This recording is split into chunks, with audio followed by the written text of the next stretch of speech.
ยนวนไม่สูญสุขและทุกข์เป็นไปตามทุนที่พวกคุณได้ก่อทำมา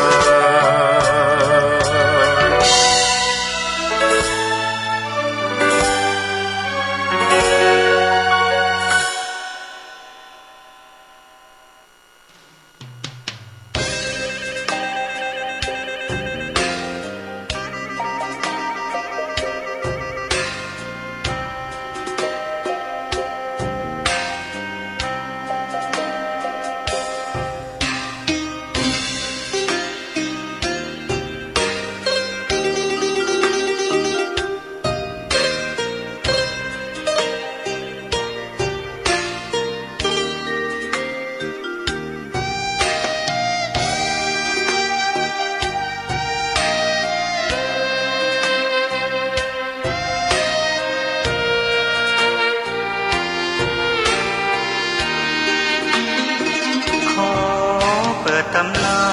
น1,300 กว่าปีแม่จามเทวีสร้างพระเจดีย์ที่วัดดอยน้อยพร้อมเจดีย์โค้งอีกองค์เคียงคู่อยู่ดอยสลับก้อนหินใหญ่น้อยร้อยเรียงหน้าอัศจรรย์พระธาตุสีทองแงนมองฝูงพึ่งทำรังช่างมีบุญคลังพลังศักดิ์สิทธิ์บนนั้นกล่าวคำไหว้สากราบสักการะคนทุกคนฉันสัมผัสถึงสายสัมพันธ์คงเป็นลูกหลานเคยร่วมสร้างบุญวัดดอยน้อยอยู่กลางยอดดอยโรยต่ออำเภอดอยเหล่าเขตติดต่อป่าสางลำพูนเดินทางปลอดภัยจากเชียงใหม่หรือสายลำพูนยินดีต้อนรับนักบุญมาร่วมสร้างทานบารมีตี3 ตี 4เปิดสถานีฟังตุลุงยองนักเทศเสียงทองชื่อเสียงดังก้องทั่วฟ้าธานีตัวจริงเสียงจริงวัดดอยน้อยแม่จามเทวีต้อนรับญาติโยมที่มีจิตศรัทธามาร่วมสร้างบุญ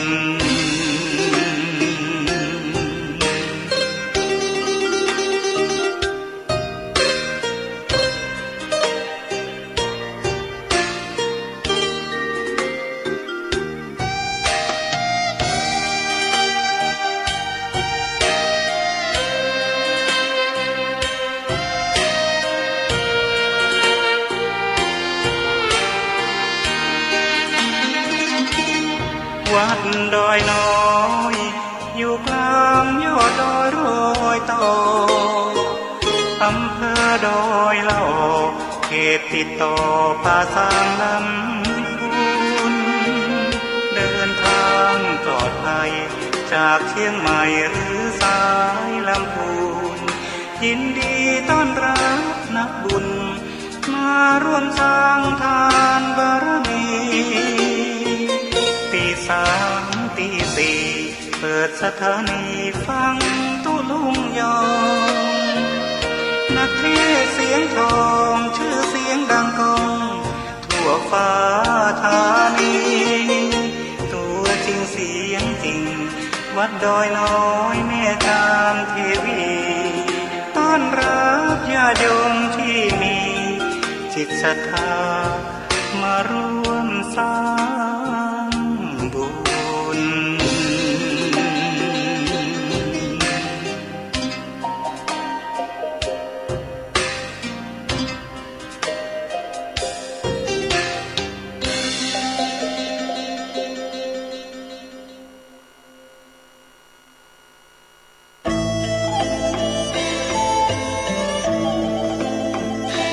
เ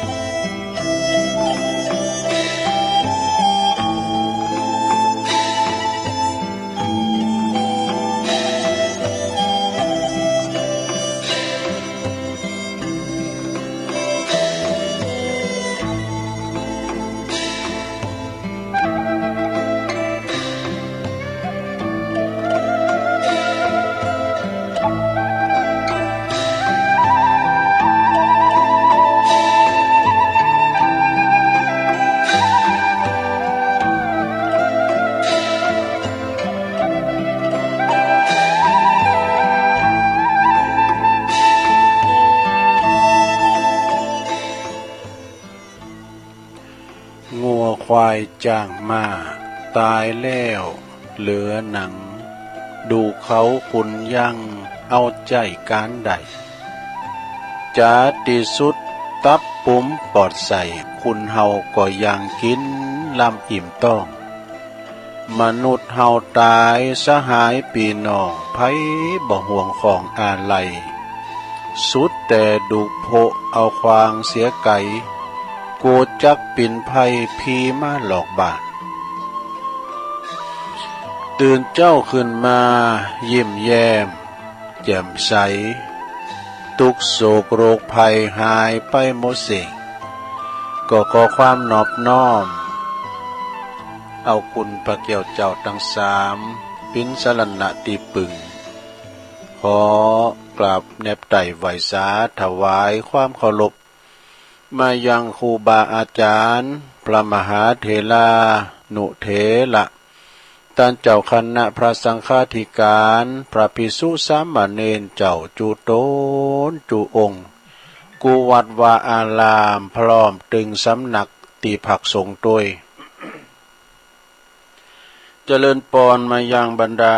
ปอออกไม่ออกศรัทธาตันสาธุชนนักศีลนักบุญคุณดีทั้งหลายเนาะบ่ว่าจะปิ้นปอหลงแม่หลงปอลุงแม่ป่าตั้งปีป่าหน้าเอาอา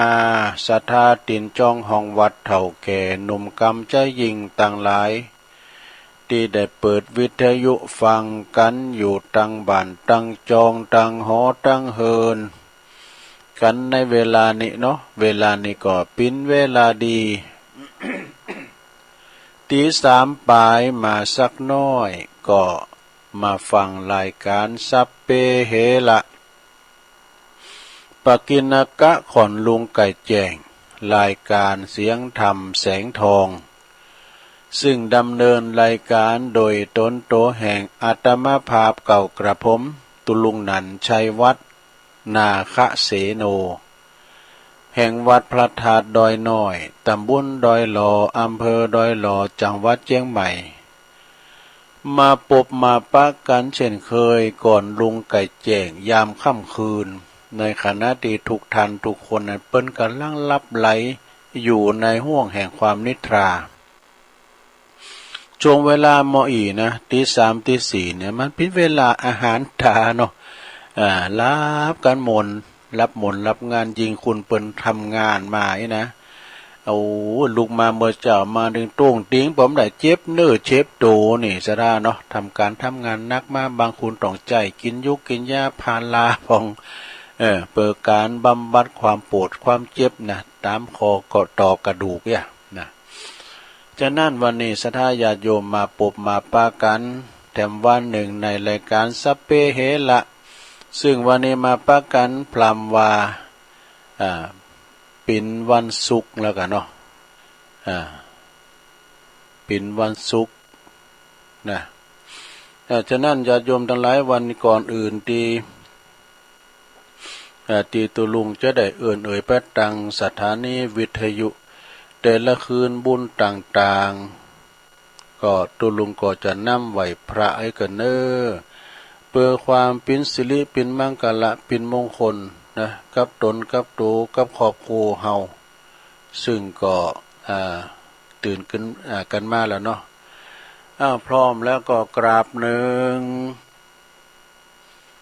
กราบสองกราบสามอิเมนาสกาเลนะพุทธังอภิปูชยามะอิเมนาสกาเลนะธัมมังอภิปูชยามะอิมินาสกาเลนะสังฆังอภิปูชยามะอะระหังสัมมาสัมพุทโธภะคะวาพุทธัง งภะคะวันตังอภิวาเทมิสวากขาโตภะคะวะตาธัมโมธัมมังนามัสสามิสุปฏิปันโนภะคะวะโตสาวกสังโฆสังฆังนะมามินะโมตัสสะภะคะวะโตอะระหะโต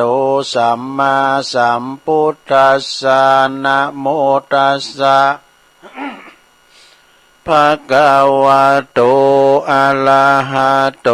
สัมมาสัมพุทธัสสะนะโมตัสสะภะคะวะโตอะระหะโตสัมมาสัมพุทธัสสะอิติปิโสภะคะวะอะระหังสัมมาสัมพุทโธวิจาจารณะสัมปันโน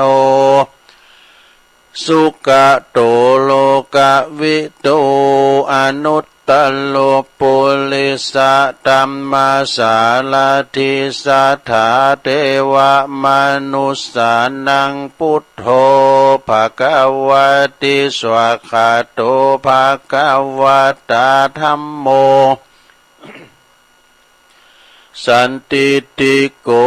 อากาลิโกเอหิปัสสิโกโอปันนยิโกปัจจตังเวทิตาโปวินโยเหติสุปฏิปันโนภะคะวะโตสาวกสังโฆอุจุปฏิปันโนภะคะวะโตสาวกสังโฆยายะปฏิปันโน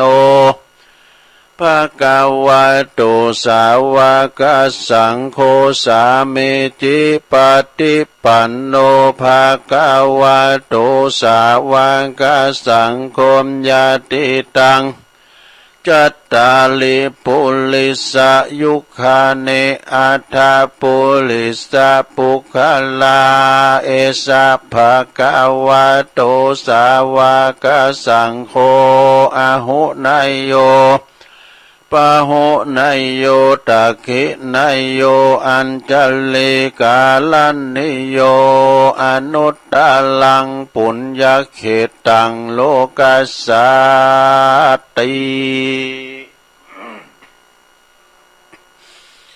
จะยันโตโพธิยามุมเลสักกายานังนันทิวัตโนเอวังตวังวิจัยโย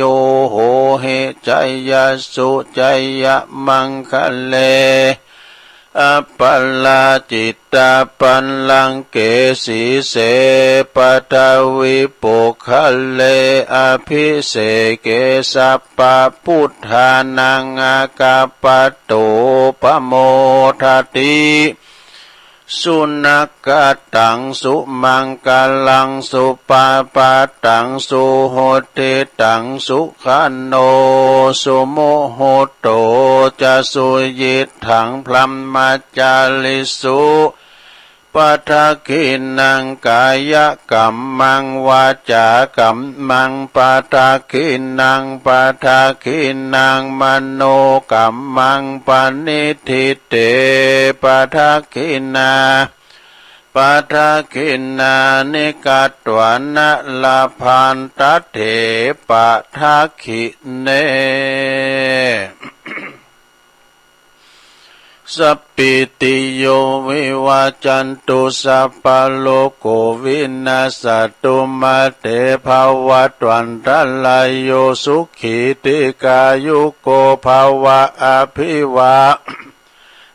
ตันนาสิลิสันนิจังวุตตาปัจจายโนจัตตาโลธัมมาวารันติ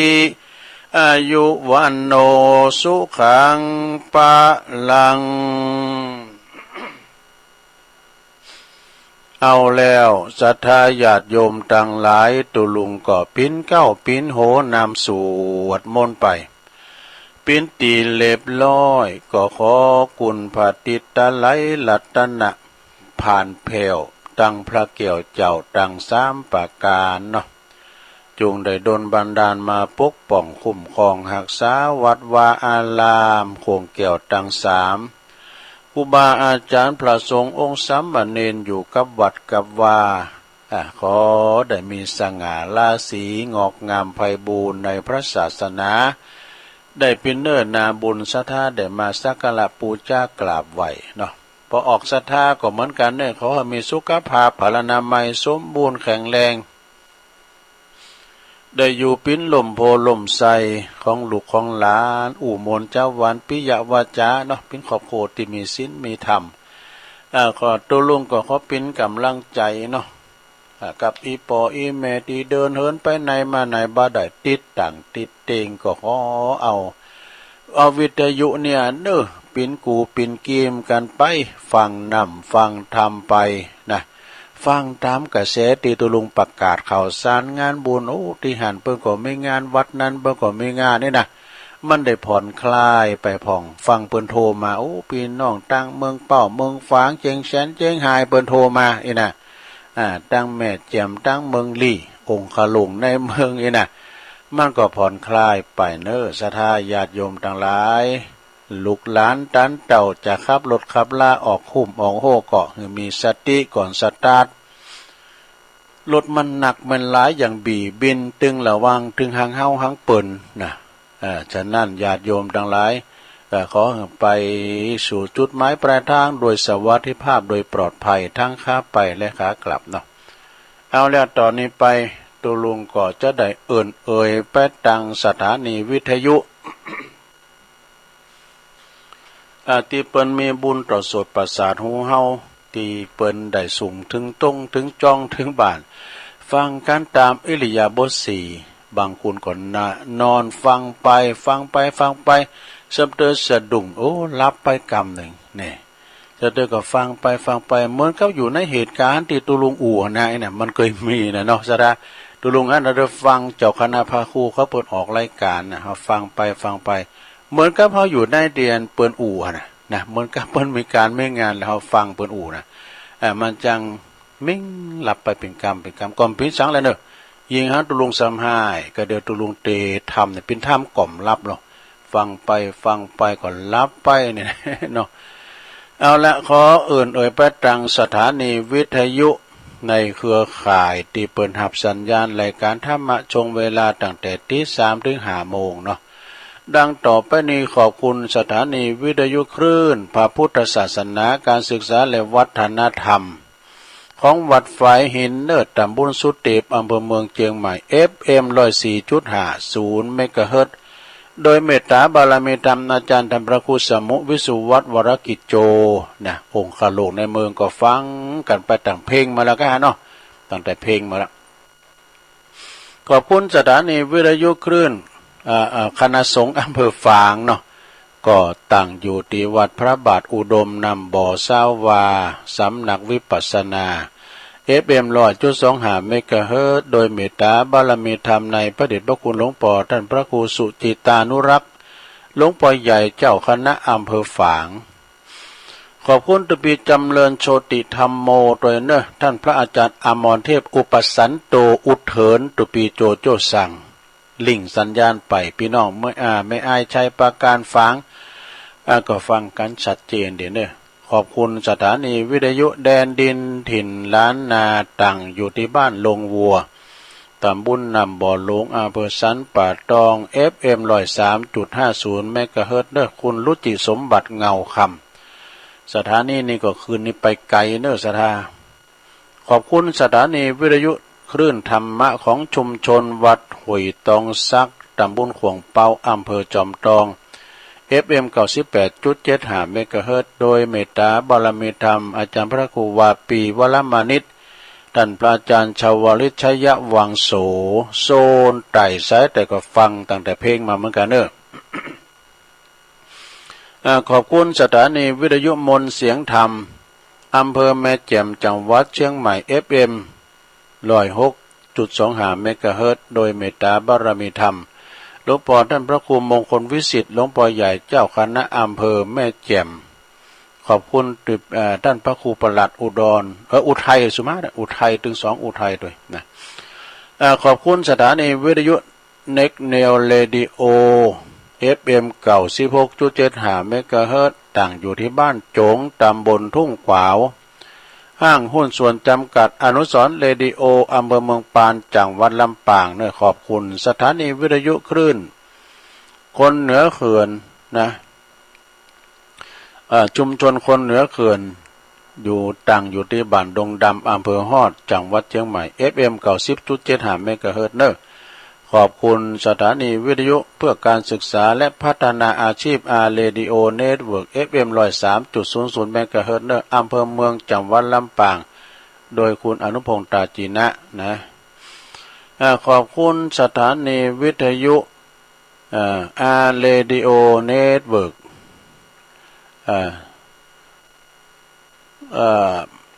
FM 99.75 เมกะเฮิรตซ์วิทยาลัยเทคโนโลยีเพื่อการจัดการกฟผแม่เมาะลำปางและน่านฟ้าเรดิโอคุณลุงนิรันดร์ปานนทอง FM 100.25 เมกะเฮิรตซ์เนอะอันนี้เป็นคืนบุญเนอะสนาญาติโยมทั้งหลายเวลาว่าเปิ้นลิงก์ไปเฮาก็ได้ฟังถึงจ้องถึงบัดสถานีใดที่เปิ้นลิงก์ไปบ้านใดอินเทอร์เน็ตมีปัญหาบ่ได้ลิงก์อีเมลเขาอีปอเขาก็ไม่ได้ฟังเนาะมันเป็นอย่างนั้นซะนะมันเกี่ยวเนื่องโดยอินเทอร์เน็ตนะมันถ้าว่ามันขาดหายก็ฝนตกฟ้าห้องฟ้าแม่ฟ้าค้างมันก็บ่ปกติเหมือนกันเด้ออินเทอร์เน็ตนี่นะเพราะฉะนั้นก็สถานีเหล่านี้นี่เปิ้นเป็นคืนบุญฟังกันถึงจ้องถึงบาทเฮาตื่นจืนขึ้นมาก็ได้ยินได้ฟังน้ำฟังธรรมได้ยินการสวดโยโกห้องนี่ได้ยินเทศน้ำเทศธรรมมันเป็นบุญหูเนอะศรัทธาเป็นบุญหูที่ว่าเฮาได้ฟังเทศฟังธรรมอย่างตุลุงลูกมาเนี่ยต้องซอหาคุณคว้าแล้วนะวันนี้จะเอาธรรมเนี่ยมาเทศนาเอากำกำจามอย่างที่ไหนจาน่ะเอามามาจาอาจารย์ท่านพระครูกัลยาณปราโมทย์อาจารย์สมหวังนางรถไปโดยกันตุลุงไปโดยเปิดนอกไปที่อำเภอกัลยาณิวัฒนาต่างมันไกลเปิ้นก็บินมาถามตุลุงตื่นเจ้าอันน่ะแล้วก็ตุลุงเข้าถึง2 ชั่วโมงตุลุงอย่ามาล้ำเหลือน่ะผมก็ได้สอเอาทำน่ะพิติดตั้งเลยน่ะไผจะมาอดทนอย่างตุลุงนี่เมียเด้อน่ะแล้วก็รายวันโดยตุลุงก็มันจะว่าแบกภาระน่ะก็คือว่าก็คุ้นคว้าเป็นการพัฒนาฝึกสมองด้วยนะมันได้พัฒนาสมองกันอันจะเป็นอัลไซเมอร์มันต้องพัฒนาสมองก็คณะที่สวดมนต์สำเร็จก็ปากนี่วาไปนะใจมันคิดว่าก็เดี๋ยวจะเอาอย่างมากันนะ อันพี่อย่างนั้นนะสดาญาติโยมเนาะแต่ว่าให้มันดีนะกันจะมาออกอากาศเนี่ยเนาะแล้วมาคนเดียวเนี่ยสดาสร้างจินตนาการกันเฮาอยู่ในภาคสนามเนาะตักคุณนั้นตักคุณนี้มันโมนรู้เนาะอันนี้เฮาไปเนี่ยคนเดียวแต่คุณฟังหลายเหมือนกันเด้อสดาเนาะเฮาจะหันได้ว่าตอนที่เฮาเปิดสายเนี่ยสายซ่อนก็อย่างจี้กุ่งนี่ นะก็เป็นกำลังใจกันไปเนอศรัทธาก็เป็นกำลังใจให้ตุลุงก็เป็นกำลังใจให้อีปอยแม่เขาอย่าตั้งบ้านตั้งจองก็ไม่ยั้งเอาเนี่ยเนาะอาหารกายเขากินข้าววัน2 คาบ3 คาบอาหารใจก็นำทำกรรมสอนเนี่ยเนอศรัทธาเนาะองค์พระสัมมาสัมพุทธเจ้าเปิ้นว่าตรัสไว้ว่าสัจธรรมของพระพุทธเจ้าของเฮานี่มีหนักหนาป้าปัดมีถึง 84,000 พระธรรมขันธ์น่ะศรัทธาบ่ว่าไผก็ตามพระภิกษุสามเณรมาธรรมะก็พินตาที่ฟังทางนั้นเนาะแม้แต่ฆราวาสญาติโยมนี่กินเหล้ามันยังสอนเฮาคือผ่านเนาะให้มันยังเนาะ มันสอนเฮาโมแหละเฮาจะบ่ฮู้มาคนเดียวต้องมีครูบาอาจารย์มาแนะนำสั่งสอนเฮาไปศรัทธาคุณเฮานี่ศึกษาตั้งแต่เกิดจนถึงตายนะการศึกษาเนี่ยมันจะอยู่ในห้องสี่เหลี่ยมนะ ไปหาประสบการณ์ตั้งนอกอย่างที่เปิ้นว่านะเนาะโคย่าในป่านี่มีหลายก็กำมากำมือเนี่ยนะแล้วก็แล้วนี่ปิดตัวย่าหมดนะปิดตัวย่าหมดเปิ้นก็ว่ายังน้อยกว่าเนี่ยในป่าถึงป่าเนี่ยมันเป็นสมุนไพรเป็นยาโมดสถาญาติโยมต่างหลายยุกยาเวชภัณฑ์ต่างๆก็รักษาบำบัดความเจ็บป่วยเมื่อยไข้คนเฮามีโรคภัยไข้เจ็บเหมือนกันโมดสนะบางคนเนี่ยปวดรู้เตียวได้ดุมๆนะไผหูกับไผนะซัมเตอร์ก็เป็นโรคอันนั้นเป็นโรคอันนี้นะมาแทรกซ้อนอันนี้มันบะออกตั้งนอกนะแต่ว่าเพิ่นออกตั้งนอกก็มีนะเจ็บป่วยเมื่อยไข้ต้องปึงหมอปึงยาไปนะจะไปมันลุกลามไปหนักเด้อต้องไปหมั่นไปตรวจสุขภาพปีไหนตื่นนึงก็ยังดีนะเนาะหมอก็จะได้จัดแพทย์จัดหมอจัดยกจัดยาหือเฮานะเพราะว่าอย่างรถเนี่ยปัญญาเอาเข้าอู่เนาะไปซ่อมคุณเฮาก็ซ่อมเหมือนกันนะเนาะรถยังมีการซ่อมบึดก็ยางก้านะบึดก็ลูกหมากก้าบึดก็น้ำมันเคืองได้ถ่ายก็เนี่ยมันมีซับปะนะซะนะคุณเฮาเนี่ยก็มีหลายอย่างนะคือมันมีซับปะดงเอ็นใหญ่900เอ็นน้อย 9,000 มันมาทำเข็นใจให้ร้อนให้เย็นเนี่ยมันมีหันซับปะเนาะคำว่าธาตุทั้งสี่เฮาแตกมั่งไปวายโยธาตุก็ดีธาตุทั้งสี่ดินน้ำไฟลมบาสามัคคีกันแล้วไปมีเฮาก็ทะลงต้นโตอยู่บ้านใดก็ต้องลมหายใจจากไปเน้อศรัทธาญาติโยมทั้งหลายฉะนั้นรักษาธาตุขันธ์เฮาไว้ดีๆนะโดยเฉพาะสวอย่างเฮาเจ้าขาดทั้งหลายแม่เนาะเฮาก็ต้องรักษาธาตุขันธ์จะไปเสียมันไปตกไปตาวการเฮาอามาพึกอามาพาช่วยเหลือตัวเก่าได้มันจะกายตัวเก่านะแล้วก็กันไผจุ่มไผสามก็จะบ่มนอกบ่มนใจเนาะนะเวลาว่าเฮาอยู่ดีกินได้นะช่วยเหลือตัวเก่าได้บ้านใดเป็นภาระของไผก็มนอกมนใจเนาะซะเนาะฉะนั้นก็ไผที่เปิ้นได้ติดต่างติดเต้นแล้วก็เป็นหยังนะก็คือว่าเฮาก็อยู่ไปตามบุญเฮาไปฟังนำฟังธรรมไปทำจิตใจให้แช่มชื่นเบิกบานเด้อไปเกิดหยังหนักนะเอาคติธรรมของพุทธทาสเนาะตั้งองค์พระพุทธทาสนี่เปิ้นก็บอกว่าเข้าใจผิดเข้าใจถูกนี่เป็นหยังความสบายเลิกได้นะอันนี้เข้าใจผิดนะความสบายเลิกได้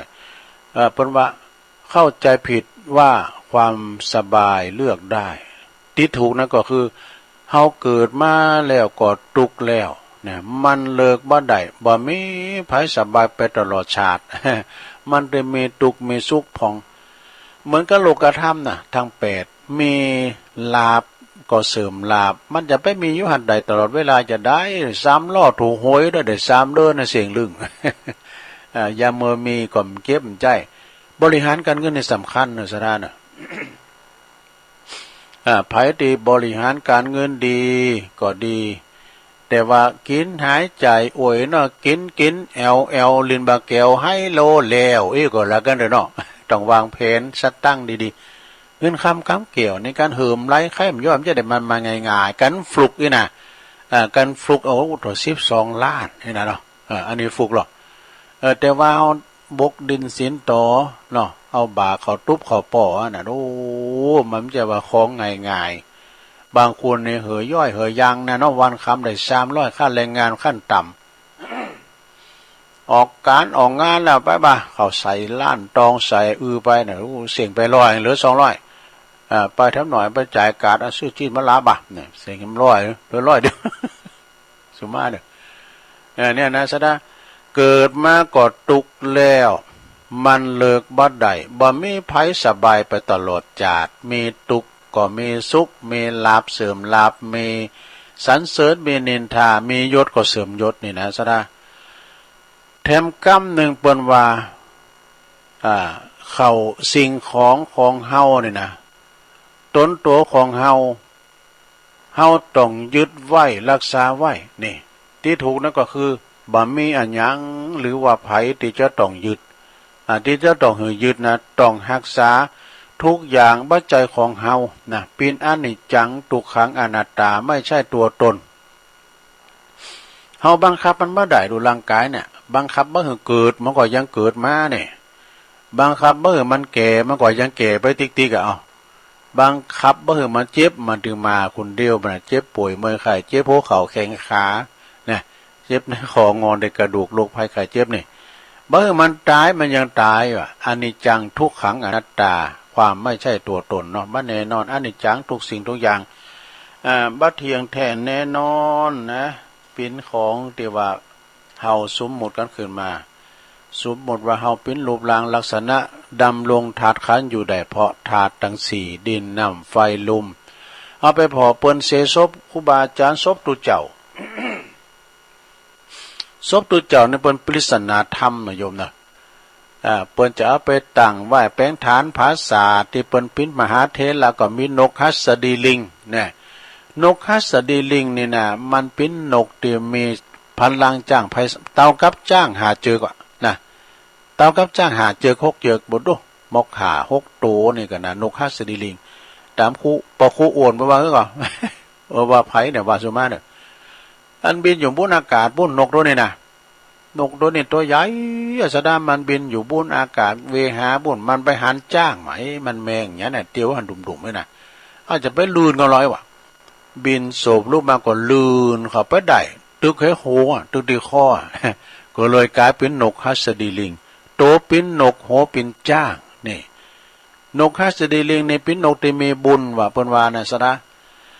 ตีได้เอาตนเอาตัวลองหลับสรีระลางของครูบาเจ้านอนอยู่หลังจ้างหลังนกหัสดีลิงนะเปิ้นจะนิยมกันเนอะเวลาครูบาอาจารย์ต่างภาคเหนือล้านนาว เวลาลุ่มหายละสังขารไป เปิ้นก็จะแปลงนกหัสดีลิงนะอันศาลาที่เปิ้นแปลงนกหัสดีลิงเนี่ยมันจะว่ามกวัน2วันน่ะเป็นเดินเนอะซะเนาะเอาเปิ้นแปลงเปิ้นต่างลักต่างฐานแปลงต่างแต่ฐานขึ้นไปตั้งปืนน่าจะเป็นโลกันแล้วก็เปิ้นจะเอาผ้าขาวลบตั้งหลุมตั้งบุญก็จะมีผ้ากังเรียกว่าผ้าพิดานค่ำไหมนะเปิ้นบอกว่าเป็นปริศนาธรรมว่าบ่ให้มันฮอดถึงจันทร์อินจันทร์พรหม16จันทร์ฟ้า15จันทร์ดินว่ะแล้วก็เสาไม้นั่นนะ4เสาเปิ้นเปรียบเหมือนถาด4เฮาน่ะดินน้ำไฟลมอันนี้เป็นปริศนาธรรมจ้างนั้นก็มันจะมีนกนะมันจะเลี้ยวไปเลี้ยวมาโม่นงงแผบหูแผบตาได้นะอย่างทุลุงเคยวานะเนาะโอ้ยก็มันยังมาโม่นงงโม่นงามบางทีก็ผุยเขาถอก็มีนะถึงที่งานแต่ยังเน้มสิงโอ้ไปพรนานแล้วนะไปพอพี่ว่ายุบเหล่ายุบต้องใจถึงมันเต็มมันหนาวตายพี่ว่ายุบเพื่อนออฟย้อว่านั่น มันต้องใจให้คุณนะโยมต้องใจคุณนะจักใส่จักขวามันจากตัวนั้นเนี่ยมันเลี้ยวไปเลี้ยวมาได้พับหูพับตาโมนงงได้โลสะท่าเนี่ยเปิ้นจางแปลงน่ะเป็นปริศนาเนาะปริศนาธรรมและบางพองก็ว่านกต้นนี่นะมันจะถูกเนอะเปิ้นแปลงนะเปิ้นแปลงปูจาถาดขันแบบเป็นสินธรรมปูจาสินธรรมกรรมฐานครูบาบางตัวนี่เป็น400,000 500,000บ่น่ะลงเด้อบางตัวน่ะเป็น400,000 500,000พองก็ว่าโอ้ยไปเผาเงินเผาคำการเกิดอันก็ไปอย่างหนึ่งก่อนแล้วมาเกิดพอครูบาเหรอเปิ้นอยู่เฮาตัวแต่น้อยเนาะตั้งแต่เป็นสามเณรจนว่าเสียงบุญ เสียงบุญคำผ่าเหลืองเลยว่าอยู่จนยาวชีวังนะก็ยามมาเกิดยามมาฮอดเปิ้นเกิดเปิ้นสร้างบ่doวัดตึงวัดเนี่ยแต่ละรุ่นบุกเบิกเสียงบ่กี่ร้อยล้านเนาะเกิดพอกะ ตายเนี่ยมันเติดเดียวนะซะได้แต่ไปจำนิติเตีนบ่เนาะเผาสะตั้งได้ยินมาลายแล้วนะอันนี้เปิ้นเรียกว่าปูจาศีลธรรมกรรมฐานครูบาเนาะครูบาเจ้าเนี่ยเปิ้นเกิดแปลงวัดแปลงว่าบางทีก็แจกทุนให้ละอ่อนการศึกษาเป็นแกนนำสร้างเมนสร้างยาหลายอย่างเน้อสถาเน้อไปจำจี้ฮิวาเปิ้นนะวันนี้ จ จะได้ญาติโยมทั้งหลายเอานี่มาวามกั้มกันเด้อ อันนี้เป็นปริศนาธรรมเหมือนกันนะ เพราะว่าไม่ตุนเดียวกันเนี่ยนะไม่ตุนเดียวกันเนี่ยตอนหนึ่งเปิ้นเอาไปแกะสลักปิ้นพระพุทธรูปแล้วทั้งตอนหนึ่งเปิ้นเอาแปลงไม้กระดานไม้กระดานปิ้นที่เหยียบที่ยำเนาะไม้กระดานเนี่ยนะไม้กระดานก็รู้สึกว่าบ่ป้ออกบ่ป้อใจเนอเฮาต่างก็ปิ้นไม้ที่มาจากตอนเดียวกันแล้วทำไมคนอื่นถึงมาเหยียบยำชั้นอย่างเปิ้นขึ้นไปกราบเธอล่ะนี่นะ ไม่ตอนนี้นะตอนเดียวกันน่ะแต่เปิ้นเต็ดกึ่งนี่เนาะตอนหนึ่งในเปิ้นเอาไปแกะสลักปิ้นพระพุทธรูปปิ้นที่กราบที่ไหว้ที่สานะแล้วทำตอนหนึ่งเปิ้นเอาแป้งไม้กระดานเนาะเอาแป้งตียำก้ามเนี่ยเปิ้นยำกันไปกราบอ่ะนะไปกราบเธอพระพุทธรูปก็บอกให้ไม้กระดานว่าเพราะว่าเธอเนี่ยเปิ้นเลอเพียงข้างเดียวนะแต่ฉันเนี่ยถูกแกะสลักเอามีดเอาพายเอาไม้เอามีดขูดนั้นมากรีดเป็นพันข้างหมื่นข้างไอ้ดูก็จะเป็นมาเป็นพุทธศิลป์เนี่ยนะข้าเจ็บเลยเธอกันเด้อเห็นนะเปิ้นต้องเอากระดาษทรายมาปัดเอาไม้เอาสิวมาแปรงมาแกะสลักกว่าจะปิ้นตุนปิ้นโอ่งเนี่ยนะไม่ใช่เจียวนะข้าต้องเจ็บช้ำเท่าใดไอ้นะแป้งเรียบร้อยแล้วย้ำมันเล็บเอากระดาษทรายมาเจละในมาปาดนะนี่ชีวิตของคุณเฮาก็เช่นกันดูเพราะงั้นพระพุทธรูปบอกนะชีวิตคุณเฮาก็เช่นกันต้องทนกับการหล่อหลอมนี่ชีวิตจึงเกิดคุณค่าเมื่อใดก็ตามติเธอหันความลุงเรืองของไผของไผคนใดคนหนึ่งนะอย่าได้ไปเกิดอิจฉาเปิ่นปีนอันขาดเด้อแต่จงถามตัวเองเธอเองว่าเธออดทนและทุ่มเทมากกว่าภัยคนใดคนหนึ่งหรือไม่หรือยังนี่เฮาอดทนเด้อนะกว่าเปิ้นจะลำจะโรยมาเนี่ยนะสะทาบกดินสินต่อบางคนนี่ต้องเริ่มจากศูนย์นะสะทา เริ่มจากศูนย์มีคนเฒ่าคนหนึ่งนะมาให้ตุลุงฟังนะบ่เอ่ยน้ำเปิ้นเนาะการเอ่ยน้ำเปิ้นจะฮู้ทันทีเปิ้นว่าก่อนนี่เปิ้นก็ทุกข์จนนะ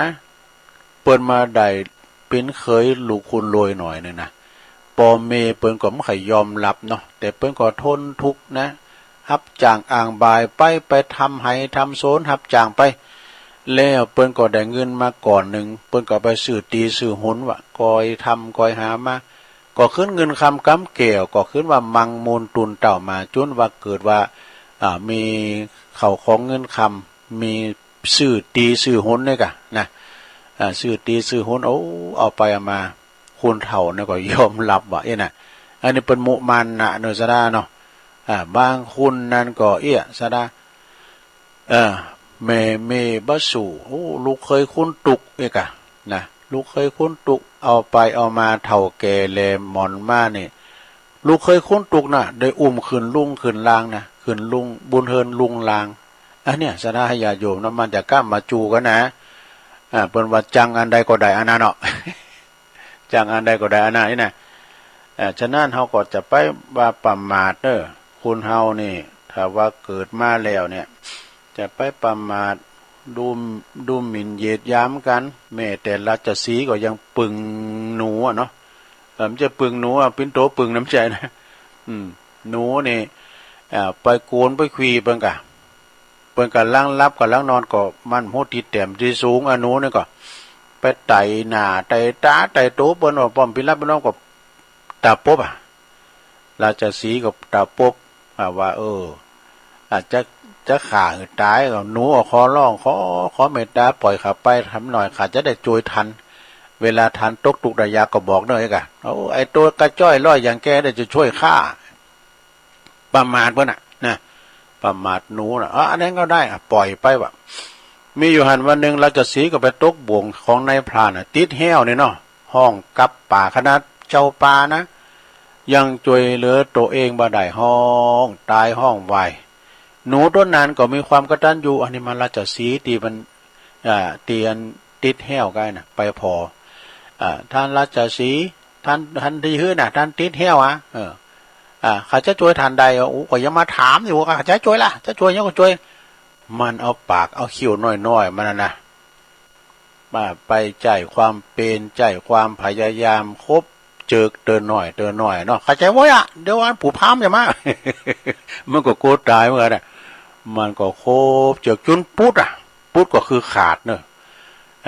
เขียวหนูเนี่ยมันแจ่มแฮมดีนะหลวงโอ้ยเดี๋ยวนี้เจ้าหมูทุลุงอยู่ทั้งบุญโขนเนี่ยเดินมาโคตร มันมีหนักมันแต่ตัวหมกแมวเนี่ยนะมาอยู่บุญโขนสถานีเนี่ยอาจจะลิ่มเนี่ยอันนี้เจ้ายองบอกว่าจะลิ่มเจ้าเมืองเป็นว่าคุณลาวบอกว่าจะกิ้มไอ้น่ะจะกิ้มสองหางไอ้น่ะก็เอาออกอากาศก็มันมาอยู่ไกลหมดนะจ๊กมาก่อนถ้าใครออกอากาศด้วยเฮา ออกอากาศด้วยเฮาเนาะ เดี๋ยวนี้ก็อู่กันไปเอาแล้วสดาญาติโยมตอนนี้ก็ได้กาลเวลาภายนอนรับก็ฟังธรรมเด้อฟังธรรมไปเป็นธรรมข่มรับเดี๋ยวถึงรับไปดีๆก็นะวันนี้ตุลุงก็ต่างอกต่างใจ ถึงมือถึงวันนี่ก็ไปช่วยงานศพของตุลุงพลตุลุงมงคลนะตุลุงมงคลสุมังคโลเปิ้นปิ้นตุหลงสมปานเจ้าวัดนะวัดใหม่ป่าฝางตำบลนำดิบอำเภอป่าซางแต่คืนแล้วนี่ก็เป็นคืนสุดท้ายคืนนี้เปิ้นจะประชุมเพลิงศพละตุลุงออกรายการแล้วก็จะต้องไปจ่วยเปิ้นน้ำวันตุลุงมงคลเนี่ยเปิ้นอายุได้อยู่62นะพรรษาเปิ้นใน19วรรษาเนอะสะดา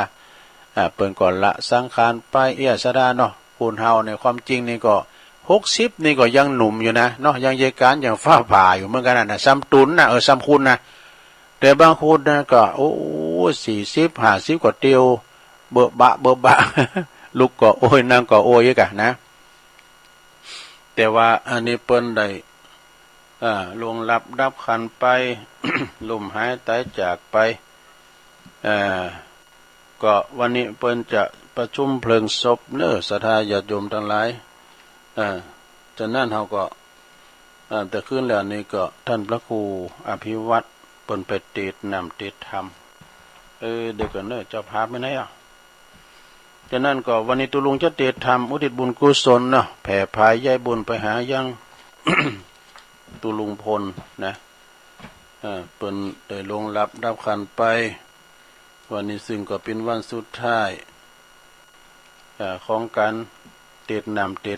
ของงานวันนี้นะสดาเอาละเนาะสดาญาติโยมเนาะมีแม่เพนขาวเตี้ยตัวเนอะมีไหนก็จดไว้นี่แต่ๆนะแม่เพน นี่ล่ะเทิมใจนี่ตุลุงกับเจ้าก็อ่านอยู่นะคนเท่าเดี๋ยวกันเนอะเดี๋ยวเขาติดทำไปก่อนเนอะเดี๋ยวก็มาปั่นป้อนเนาะแม่ แม่สุกแก้วศีลพรโดยนั่นเป็นเจ้าภาพนะก็เดี๋ยวก็มาปั่นป้อนแล้วก็มาอ่านแล้วจือเปิ้นจะต้านไปหาภัยตึงหลงตึงหลายนะสดาเนาะตุลุงก็ตั้งจิตตั้งใจได้เตดน้ำเตดธรรมอุทิศบุญกุศลแด่ดวงวิญญาณของตุลุงมงคลสุมังคโลวันนี้ตัวเนาะเป็นวันสุดท้ายของเปิดละนะต่างอกต่างใจ พ่ออาจารย์บ้านหลานอ้ายแพ้ปวงไปไหนมารัตนธรรมกันมั้งพ่ออาจารย์มาละต่างอย่างพลมมาเลยตูนอกแอนภาพต้องเต้นวิมานทองทำอันใดเนทละทะลองตามกองแหกนักปราชญ์ผู้ข้าน้อยนาฏก็ขออาราธนาธรรมธรรมะธัมมังปัจจังอาราธนังกะโลมะ อาจารย์นั้นอ่านนี่จะธรรมดาเนอะเอาตุลุงทาเตดเลย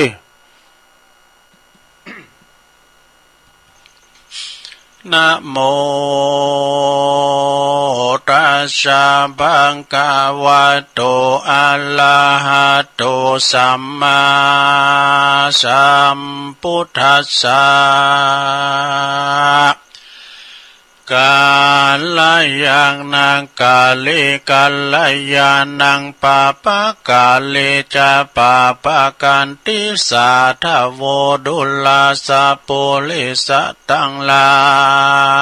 ยทั้งหญิงใจหนุ่มเทาเมสาตาเก้าเป็นประธานนำดวงบานดอกไม้มาใส่ไว้เนื้อคานเลี้ยวปากันก้มเก่าไว้แก้วเจ้าสามปากันเลี้ยวสัมมาตานาสินกดแขวดมีสินห้าสินแปดดวงสายย้อนเมใจชื่นจอยมักไฟห้อยตั้งทำจงดาจำฟังที่เอาเป็นที่สอนตนแม่นพาลากุศลพาเสดได้บังเกิดไม่มาจุมสาตามวลหมู่ทวนนากู้ยิ่งใจจักอุติสาพันภายไปโลดแก่ภูมิมวยหมดมลานาอันจุติตายไกลกลาราพลากชีวิตจากเสียตนขอพละกุศลเยื่องเนยาได้หลีกลี่เนหายขอไปลอดแก่ผู้ตายเตี้ยงแต่ดีลีแด่เตอมนุษสาอันว่าคนนานโลกไตทวนนาค่อยยิ่งใจเกิดมาได้ปังเป่าบ่มีอันใดแล้วติดตนจุมหลังคนต่ำมาก้อยตุกจองหอยอานาถาพ้องเกิดมาจูหนุนที่เกิดที่ขากูลมั่งเต่าได้เป็นเจ้าเศรษฐีเข้าของเมหลายหลากบ่อตุกยากอันใดพ้องก็ไม่เขียนใจไม่มาดมีพยาธิมาแฝงเปียที่แหลงหลายแหล่ตุกนักแก่เครื่องขีตามกรรมมีแต่ใจอันสร้างไว้ป่ามามโนสามวลหมู่อันข้างอยู่ทรงสารเมบ่อสำลานนาเตี้ยงมันลู่บ่อสำลานมันเตี้ยงลู่ความเงียงไปมาวันเวลาไม่น้อยลูกกาดก้อยแพร่พันปีเดือนวันปันจอดบ่อเมินก่อลอดขัวปีเมื่อเป็นสาวจีดและก่อหนุ่มเป็นหนุ่มศีลนาจุ่มดูงามภัยก็มาใครถามอูฟูอูเมื่อเขาสู่วัยจันลา60-70 ปีมาผมก็มางอกป่านดำป่านแดงก็มาออกเต็มตัวไข่หัวก็มาหน้าเหี่ยวฟันและเขี้ยวก็มาเฟือนครอนละลุดหล่อนถอนวู่เว้าตุกแต่เล่าเหลือใจกินอันใดก็มาลำบากของแข็งหาเกี้ยวได้ของแข็งหาเกี้ยวได้ของเหนียวคายลำไว้กินบ่ได้ลงคอลำบากแต่หนอยาเมื่อแก่เท้าพายาติก็มาเข้าเบียนควี3 วันดี4 วันไข่หมอมีไก่และก็ปลาลูกหลานไปบ่ขาดลางเตื้อพายาติก็หายล้างเตื้อก่อเมมาหลายเตื่อมเขาก็ย้อนว่าเท่าแก่จันลาไปลุนมาเมื่อซอยย่อมกล้ากล้าปล่อยว่ำวายบ่มีภัยหนีความตายไปได้มีความตายเป็นที่แล้วแลนาสังขาราอันว่าสังขารทั้งหลาย แห่งยิ่งใจโลกไตรจักเพียบไว้อุปมาดังปลาสุริยาจีบอกคืนโหนวันออกยามเจ้าเลี้ยวเกี่ยวรอบเล่าตอนบ่ายใจสู่หนวันตกไปลงไปดังอายุไขแห่งคนเหล่านี้ย่อมจากจี้ไปสู่ยังที่อยู่แห่งความจาลาบ่อาจหืนหนุ่มขึ้นมาได้ดังเก่ามีแต่ความแก่เฒ่าและตายไปและหน้าแถมปาการหนึ่งใส่บ่อาจรู้ได้ยังความตายคนยิ่งใจหลายแหล่พ่องก่อตายแต่ในตองหลังพ่องก่อมาบอดตันนาล่องก่อมาตายนี้พ่องได้4 ปีขวบเข้าไข่ก็มักจุลาดไล่ตัวตันก็มาดับขันมวยมอดพ่องก็อายุรอดเป็นหนุ่ม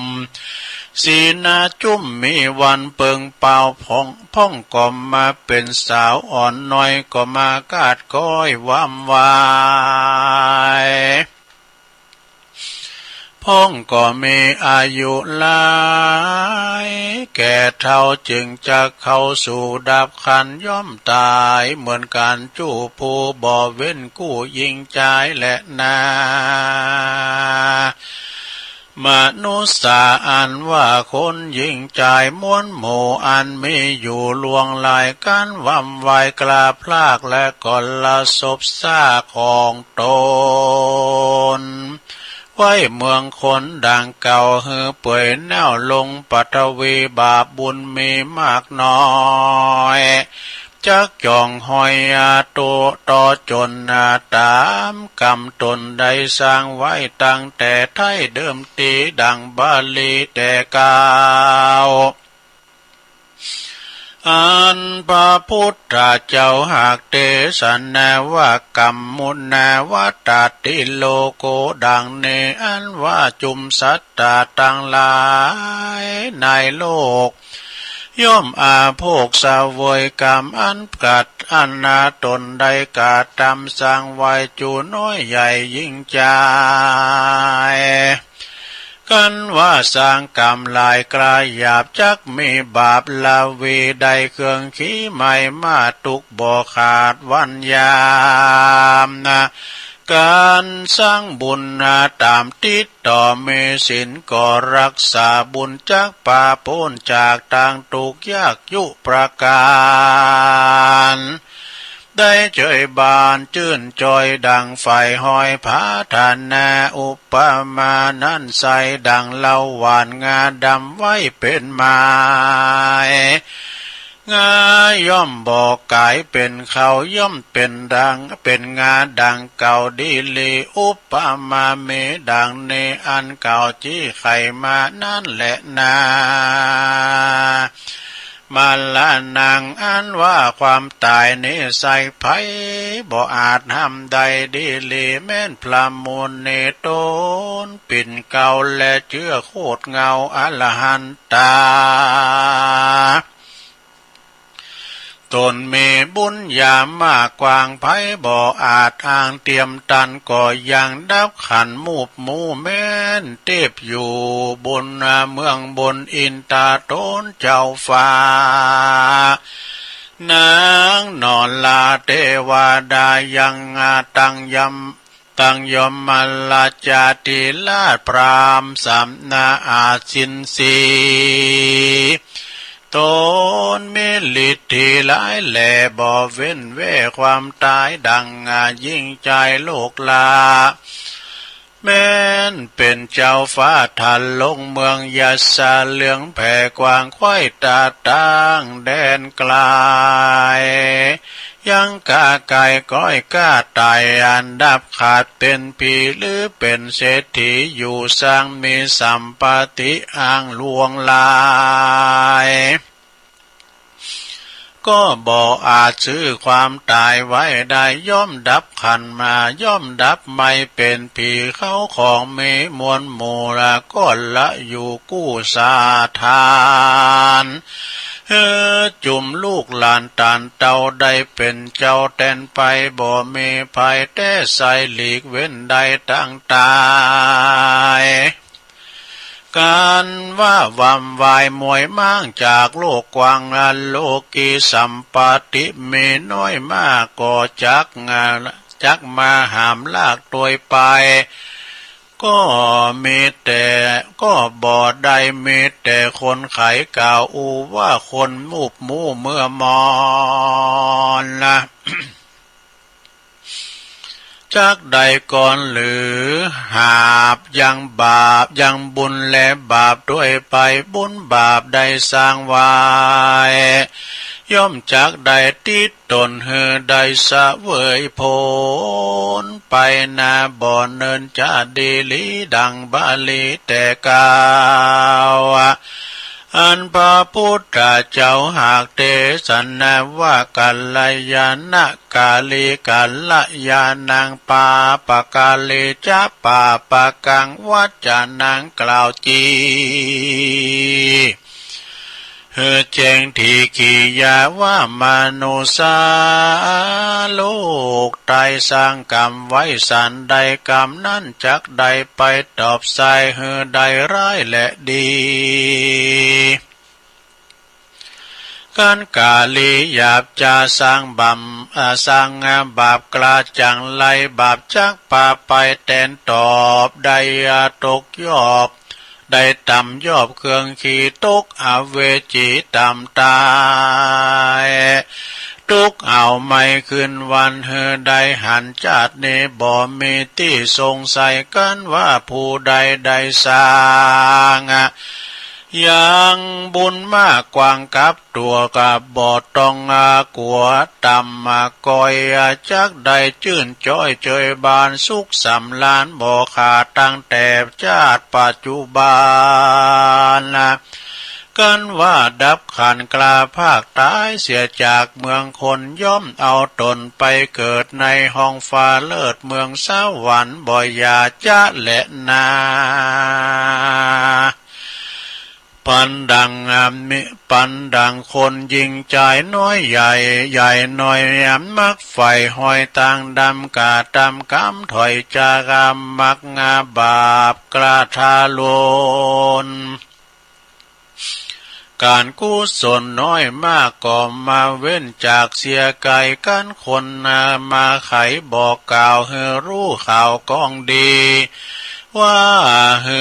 เว้นหนีจากตั้งบาปปาการหาบตั้งบุญมีสินหนุนจองหอยสร้างกุศลใหญ่น้อยนาย้ำวัดวาสร้างกอบแปลงขวดต่อคำนาตีปลูกไม่ดีล่มกว้างช่วยก่อสร้างต่างนาเตียวขอและเหลียวพอค่อยยามคนใหญ่น้อยอันนาตาบใดมอลันนากลาภาคก็มาได้บริจาคเตตานะมันซ้ำมาแสงขานกล่าวถอยว่าต่อคนใหญ่น้อยยิ่งใจว่าธรรมาดาตังละธรรมว่าธรรมต่างหลายกูขอเกยฟังต่อกันมารู้ขียาต่างโลกรู้อาโภคต่างทำการบุญนำนั้นใส่ขอเอาไว้วันลูนะจักกาตำบุญติดต่อภาวนาก่อฮัดใจมันจะไขเก่าอ้างมีต่างหลายอาละที่แต่ตัวมันนั่นใส่ก็ได้เป็นอายบาปใหญ่มัวดำบ่เคยฟังทำถอยวาดบ่เคยใส่บาตรยอดตาลสิ้นเจียงขาน5 เซนก็มาลบหลีกเว้นเสียไก่เต้าลงไหลลิงลูเข้าไปสู่ตั้งวา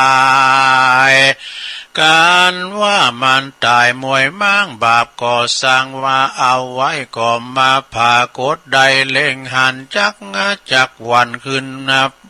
จากวันไปสู่ยังที่อยู่อเวจี 500 ปีเป็นขนาดใดไม่มาดเรือผ้ามานกรรมมาตัวหารแต่ก่อนนาใดยุดย่อนหายหนีวิบากมีบ่เหือดกันใดมาเกิดเป็นคนงานก็มีเนื้อตุนบ่ทวนครบไข่ล้วน32อันใดขี่มองต่ำก้อยตุกจองหอยอันนาทาเข้าของหาบ่อใดเป็นเปียตีไข่บ่อขาดยาก็บ่อาจจักหายเกิดหน้าใจหมายไฟหอยย่างของใหญ่น้อยอันใดก็บ่สมใจสักหยาดเตี้ยงก้อยกาดไกลกระอายุวัสาก็มามินสันเตียวบ่อเตี้ยงมันปันตายย้อนบาปหลายสร้างไว้มาเลยไล่ตัวตานั่นแหละนาตาสามาเหตุนั้นสายคนโลกไตยิ่งใจฟังกรรมหมายโอวาทแห่งปราตนอาจศรัทธาจุงรีบหาก่อสร้างแต่ถ้าต่างดีสัทธามีอย่างเชื่อมีสินกูเมื่อเป็นนามายเหตุลิความละอายต่อบาปอันละยาปะโลโอตตะปะบ่โอตตะปะมีความกลัวสะดุ้งต่อบาป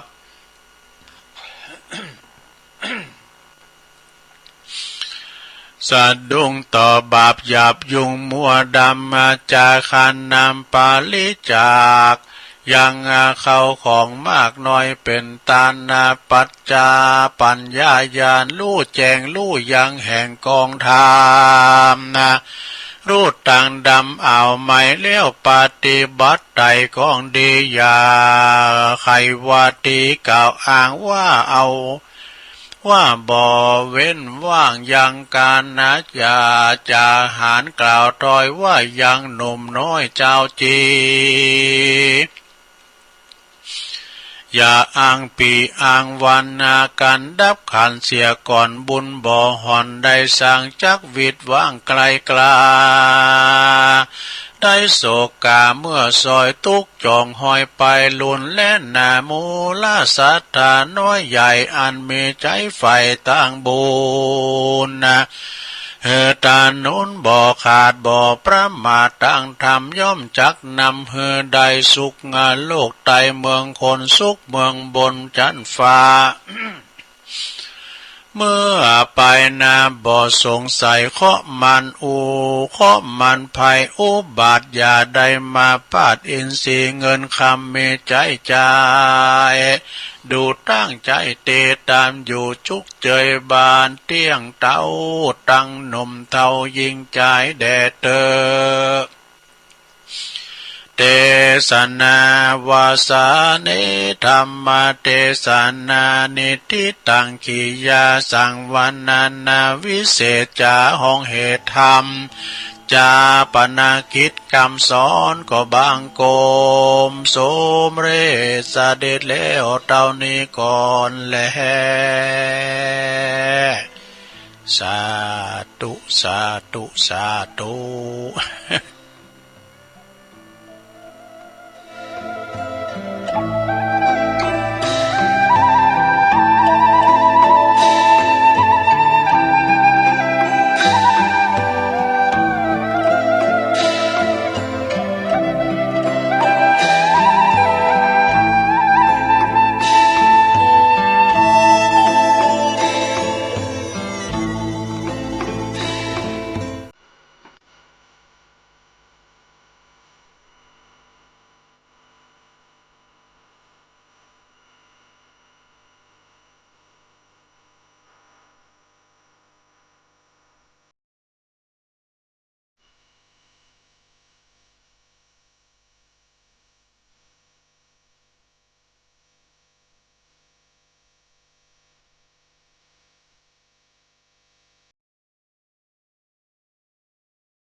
าญาติโยมต่างหลาย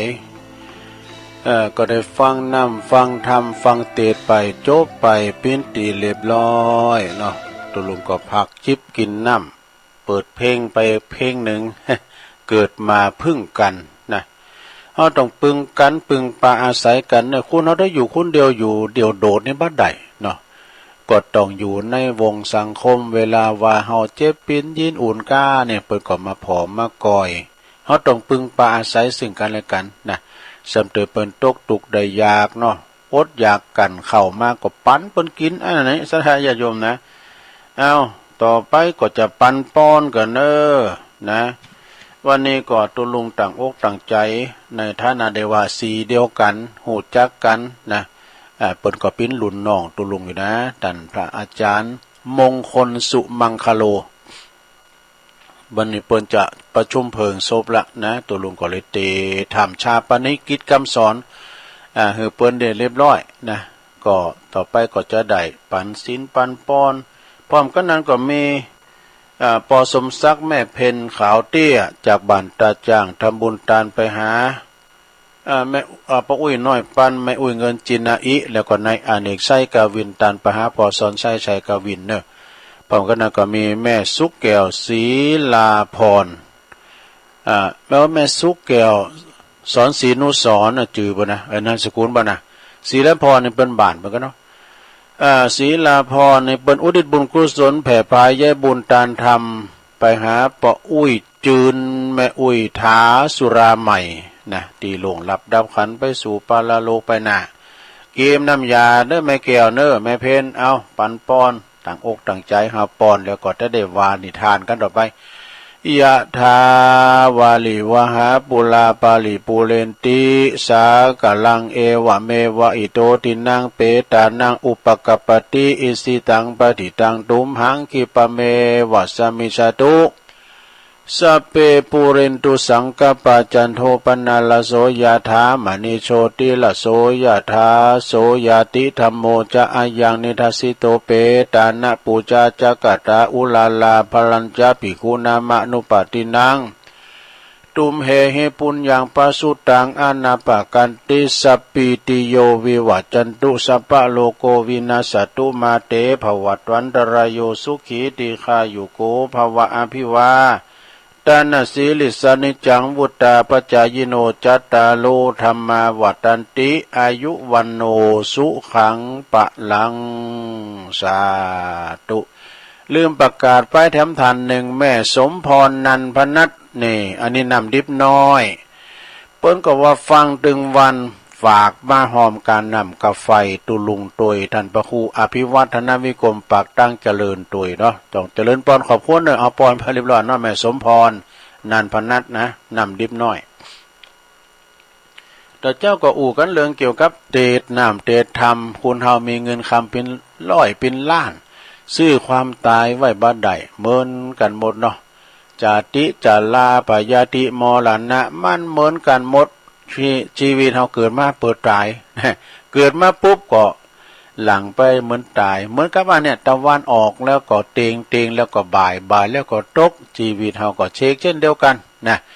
เปิ้นเรียกว่าวัฏสงสารวนโดตะวันออกแล้วตกขึ้นมาใหม่คุณเฮาว่าตายแล้วห้ำเกิดแล้วว่าเห็นน่ะมันได้แหละมันจึงเกิดมา เนาะการเกิดมาเป็นหยังก็เกิดเป็นเกิดมาเป็นคุณก็ได้พังพองก็ตายไปเกิดเป็นเทวดาเนี่ยลูกค้าต้นไม้เนี่ยบางคนก็ตายแล้วเกิดมาเป็นสัตว์ตาลิสารมีหมดสระอันความตายเนี่ยนะมีเข้าห้ามในปัญวาเนี่ยโอ้บันโมนมันกินใจลงนะลองฟังเนี่ยเกิดแก่เจ็บตายสหายปีน้องไผ่บ่ห่วงของอาลัยสุดแต่องค์พุทธะยังสุดวิสัยดับขันบันไลไปในปานเจ้ามนุษย์เดินดินยิงใจหนุ่มเฒ่าอย่าหลงอย่าวางโมเมาลงป้น มันถึงเหมือนกันหมดนะความตายเนิ่นนายความตายบ่เว้นพระเนนก็ตายเฒ่าแก่ยิ่งใจเจ้านายและข้ามหาเศรษฐีผู้ดีเมนาแม่แต่คู่บายังเมียน วัฏสงสารกล่าวขานบ่เพี้ยนบ่พิษแบบเบาในธรรมตายดีตายห้ายิงใจหนาหนำ จับเอาเงินคำแลกซื้อตึงบ่ได้เนี่ยมีเงินคำ100 ล้านพันล้านก็ตึงเอาแลกบ่ได้เนื้อสนาญาโยมพระพุทธเจ้าเปิ้นตรัสกับพระอานนท์ว่าดูก่อนอานนท์วันหนึ่งเนี่ยอานนท์เกิดถึงความตายวันละกี่ครั้งอานนท์ตอบกราบทูลว่า4-5 ครั้งค่ะพระยาค่ะนี่นะอานนท์ถ้ายังมีความประมาทอยู่ควรจะนึกถึงความตายทุกลมหายใจเข้าออกนี่ความตายนี่ถ้าว่าหายใจเข้ามันออกก็ตายหายใจออกมันเข้าก็ตายความตายอยู่ที่ปลายจมูกนะฉะนั้นญาติโยมทั้งหลายจะไปประมาทถึงยามความตายของเฮาเมื่อมาย้อนมาถึงนะ7 วันเนี่ยมาถึงไปเนี่ยแต่ว่ามันจะเป็นวันใดนะอาจจะลักษณะอย่างใดจะตายในบ้านในจองลูกหลานแวดเฝ้าหายหอนวนตุกหรือว่าไปโรงพยาบาลนะนี่มันบ้านแหน่เนาะใช่ไหมก็คือตายเหมือนกันนะคุณเฮาเกิดมาปวดตายไปโกนะลงเนอะมันดึงตายเหมือนกันหมดนะต้องไปโกเนาะตายเนี่ยมันโกนะดุเนาะเอาโกก็ปีนนะเฮ้ยอันอุ่นอุ่นอันนั้นพอปีนน่ะแล้วครับปีนน่ะปีนน่ะมาพึ่งมาผาน่ะมันไปพอแต่ตายมันโกปีนมาปะกัน3 ยามนะเนาะสดาญาติโยมยามจนยามเจ็บยามจากนี่ยามจนในเวลาทุกจนมาเนี่ยไผจะมาผอมาก่อยเฮายามจนนี่ยามเจ็บนี่ก็เหมือนกันนี่เจ็บป่วยเมื่อยไข้เปิ้นมาอยู่มาใจก็ใจดีนี่ยามจากนี่เปิ้นมาจอยกันลุ่มจอยกันเนี่ยอย่างเนี่ยกะอย่างงานศพงานข้าวดำเนี่ยเปิ้นจอยกันเนาะตอนจอยกันเนาะสนะญาติโยมเนาะคุณเฮาอย่างตุลุงจังวากูเดินน่ะงานศพตุเจ้านี่เป็นงานหน้าหมูนะเนาะงานหน้าหมูงานสวนโล่มแต่ตึงไปในตึงไปนอกอย่างตะคืนแล้วเนี่ยโอ้ยเปิดมาจอยกันตำบุญแม่แรงโดยการนำของท่านพระครูพิราชธรรมวินิจเนาะเจ้าคณะตำบุญแม่แรงโอ้กันตำบุญแม่แรงมานี่หนักแต่ในสดาเด้อยึดปะลำเลยตึงประสงค์องค์สังฆเจ้าศรัทธาญาติโยมก็มาละเอียดเนาะแบ่งน้ำจิตน้ำใจกันศรัทธาเนาะคุณเฮานี่จะหันโดยวักกรรมมีหันลายบอกว่าจ้างมันเตอโตตึกอะไรก็จ้างเพื่อนเอาล้างถ้วยได้จ้างได้กะบ่เดี๋ยวนี้เปิ้นพอก็ดูไผมานะศรัทธาเนาะอย่างนั้นจะไปเนี่ยจะไปขอไปแต่ไปปิ้นแขกไปก็ไปจอยเปิ้นเนาะไปจอยเปิ้นนะศรัทธาญาติโยมทั้งหลายแต่ว่านี่ตุลุงก็ได้ไปช่วยกันช่วยงานปูนวัดสันควงคำตำบลตาวังเปล่านี่เปิ้นเททองหล่อพระพุทธรูปพระมหาจักรพรรดิก็ปิ้นตุนปิ้นองค์ไปปิ้นตีเรียบร้อยก็ขนาดนัดกกว้าง69 นิ้วเนี่ยมันจะธรรมดาเนอะใหญ่เนอะศรัทธาเนาะโดยมีคุณโยมมหารัตนอุบาสิกาคุณแม่อัมภัยกิมหงเนี่ยคุณอรุณยุพารถทิพย์จากนนทบุรีพร้อมกับคณะลูกหลานเปิดมากันหลายนะเอาขายแผ่นทองขายทองก่อนทองแท่งก็ปิ้นทาดิมนทองนี่ทองแท่งนี่เท่าไหร่ก็ว่าทองแท่งนี่ก็แท่งละ300นะ300ก็จะมีหมอก30บางเปิ่นนะกันเนาะเพิ่นก็เอากันแล้วก็เอาโยงใส่หัวพองก็ยกขึ้นเพราะก็ยกขึ้นมาก่อนใหญ่นี่ ทองแท่งนั่นนะเหมือนอย่างทองคำซะนะทองสำริดเนาะต้องขออนุโมทนาเนื้อในเมตตาบารมีธรรมอาจารย์พระครูสาธรวีรกิจตุปิการเขานี่ปอจันลำวัดโอ้คุณหลวงคุณลายเนื้อซะนะว่านี่ขึ้นสีหนาวได้ศักดิ์สิทธิ์แต่ๆก็เป็นนางอยู่ที่ปัลลำพามเต้นอันนี้น้ำมือกดตกผมว่านี่ที่หันนี่หนาวฮะ แต่ว่าบางทีบางแห่งยำแรงว่าเนี่ยไปอยู่ที่บ้านศพที่วัดที่เพิ่นมีจัดงานศพน่ะฟุ้นอ่อยไหมวะลุงโอ้ก็ฟุ้นย้ำใจก็ฟุ้นต้องมาซีหน่อยนะผมบอกเอาเพิ่นตื่นกันเนี่ยกะจะเอาผัดเต้นที่ไหนเอาอย่างที่ไหนกะมาขึ้นหายไปเฮ้ยโดยบุญบารมี โอ้ปล่อยมันแล้วการเรื่องงานก็ตกติ้มตีเถอะเนาะก็ขึ้นมาเด็ดจะลองได้มากะเอาไปตกที่เปิ้นมีการมีงานเดินไป เออข่าวสารงานบุญก็มีนะหลวงนะตุลุงก็จะได้ประกาศ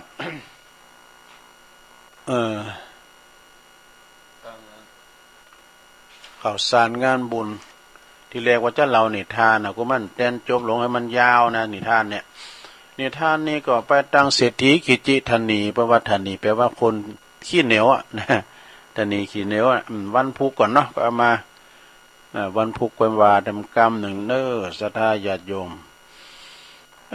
ขอประกาศข่าวสารงานบุญให้ครูบาอาจารย์กันเด้อศรัทธาญาติโยมทั้งหลายเนาะตัวลุงก็มีได้อย่างอันนี้มาขันรายการนะก็ตัวลุงเอาอย่างมาอุ้มเลยกว่าอันนี้กันเนี่ยนะก็คือว่าเขาก็มีงานก็วันนี้แล้วเนอะที่วัดใหม่ป่าฝางเปิดจัดประชุมเพลิงศพของตุลุงมงคลสุมังคโลอายุ62แล้วก็พรรษา10เก่าเนอะที่วัดโครงการก็จะไม่ลายเนอะศรัทธาเนอะก็ไปรวมทำบุญส่งสการตั้นขาบกันที่วัดใหม่ป่าฝางเพิ่นก็มีตุนเดียวศรัทธาเพิ่นอยู่ตุนเดียวนะแล้วเดี๋ยวนี้ไผจะไปเตนเบิ่นหาน่ะเนาะตัวเจ้านี่เขาบ่เข็มหายากนะแล้วมันก็เข็มไปติ๊กๆก็ได้ ก็เป็นปัญหาเนาะโอ้วัดเปิ้นงามเด้อมีพร้อมหมดกุสิ่งกุอย่างนะแล้วก็กุฏิศาลาวิหารก็จัดงามแต่ว่าสาธุเจ้ายังมีเป็นสหาอยู่เขาประกาศข่าวสารงานบุญทำข่าวหนึ่งก็งานปล่อยโลงเริ่มพุกนี่แล้วนะจะเริ่มแล้วนะที่ไหนที่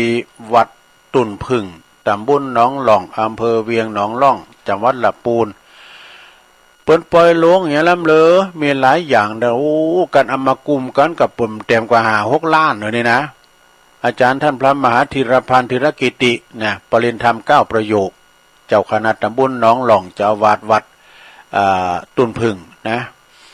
เปิ้นจะร้องศาลาเก่าห้องโดยศาลาบาทไม้ซักทองโดยหอฉันโดยห้องน้ำโดยแล้วก็กูอัฐิครูบากำแป้งรอบวัดโดยนะระหว่างวันที่17 18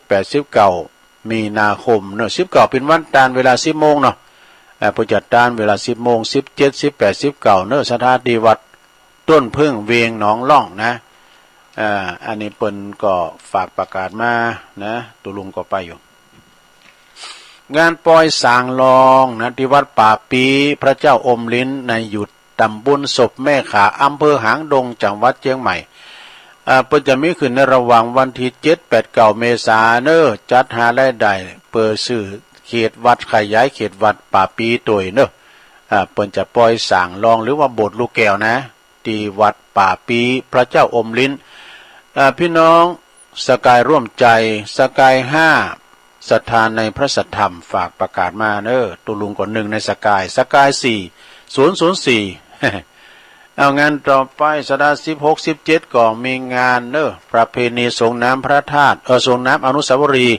ครูบาจักอินทจักโกอดีตเจ้าวัดทุ่งโป่งตำบลเหล่ายาวเนอะในวัดทุ่งโป่งนะในเมตตาธรรมอาจารย์พระครูสมุท่านพระสมุสุเมธีทิติโกตุปีเคนะตุปีโอมหรือว่าตังตุปีโอมนะเปิ้นเป็นภากีฬานุปถากโดย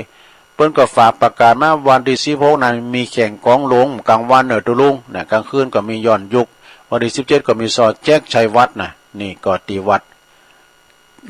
ทุ่งโป่งตำบลเหล่ายาวเนอะ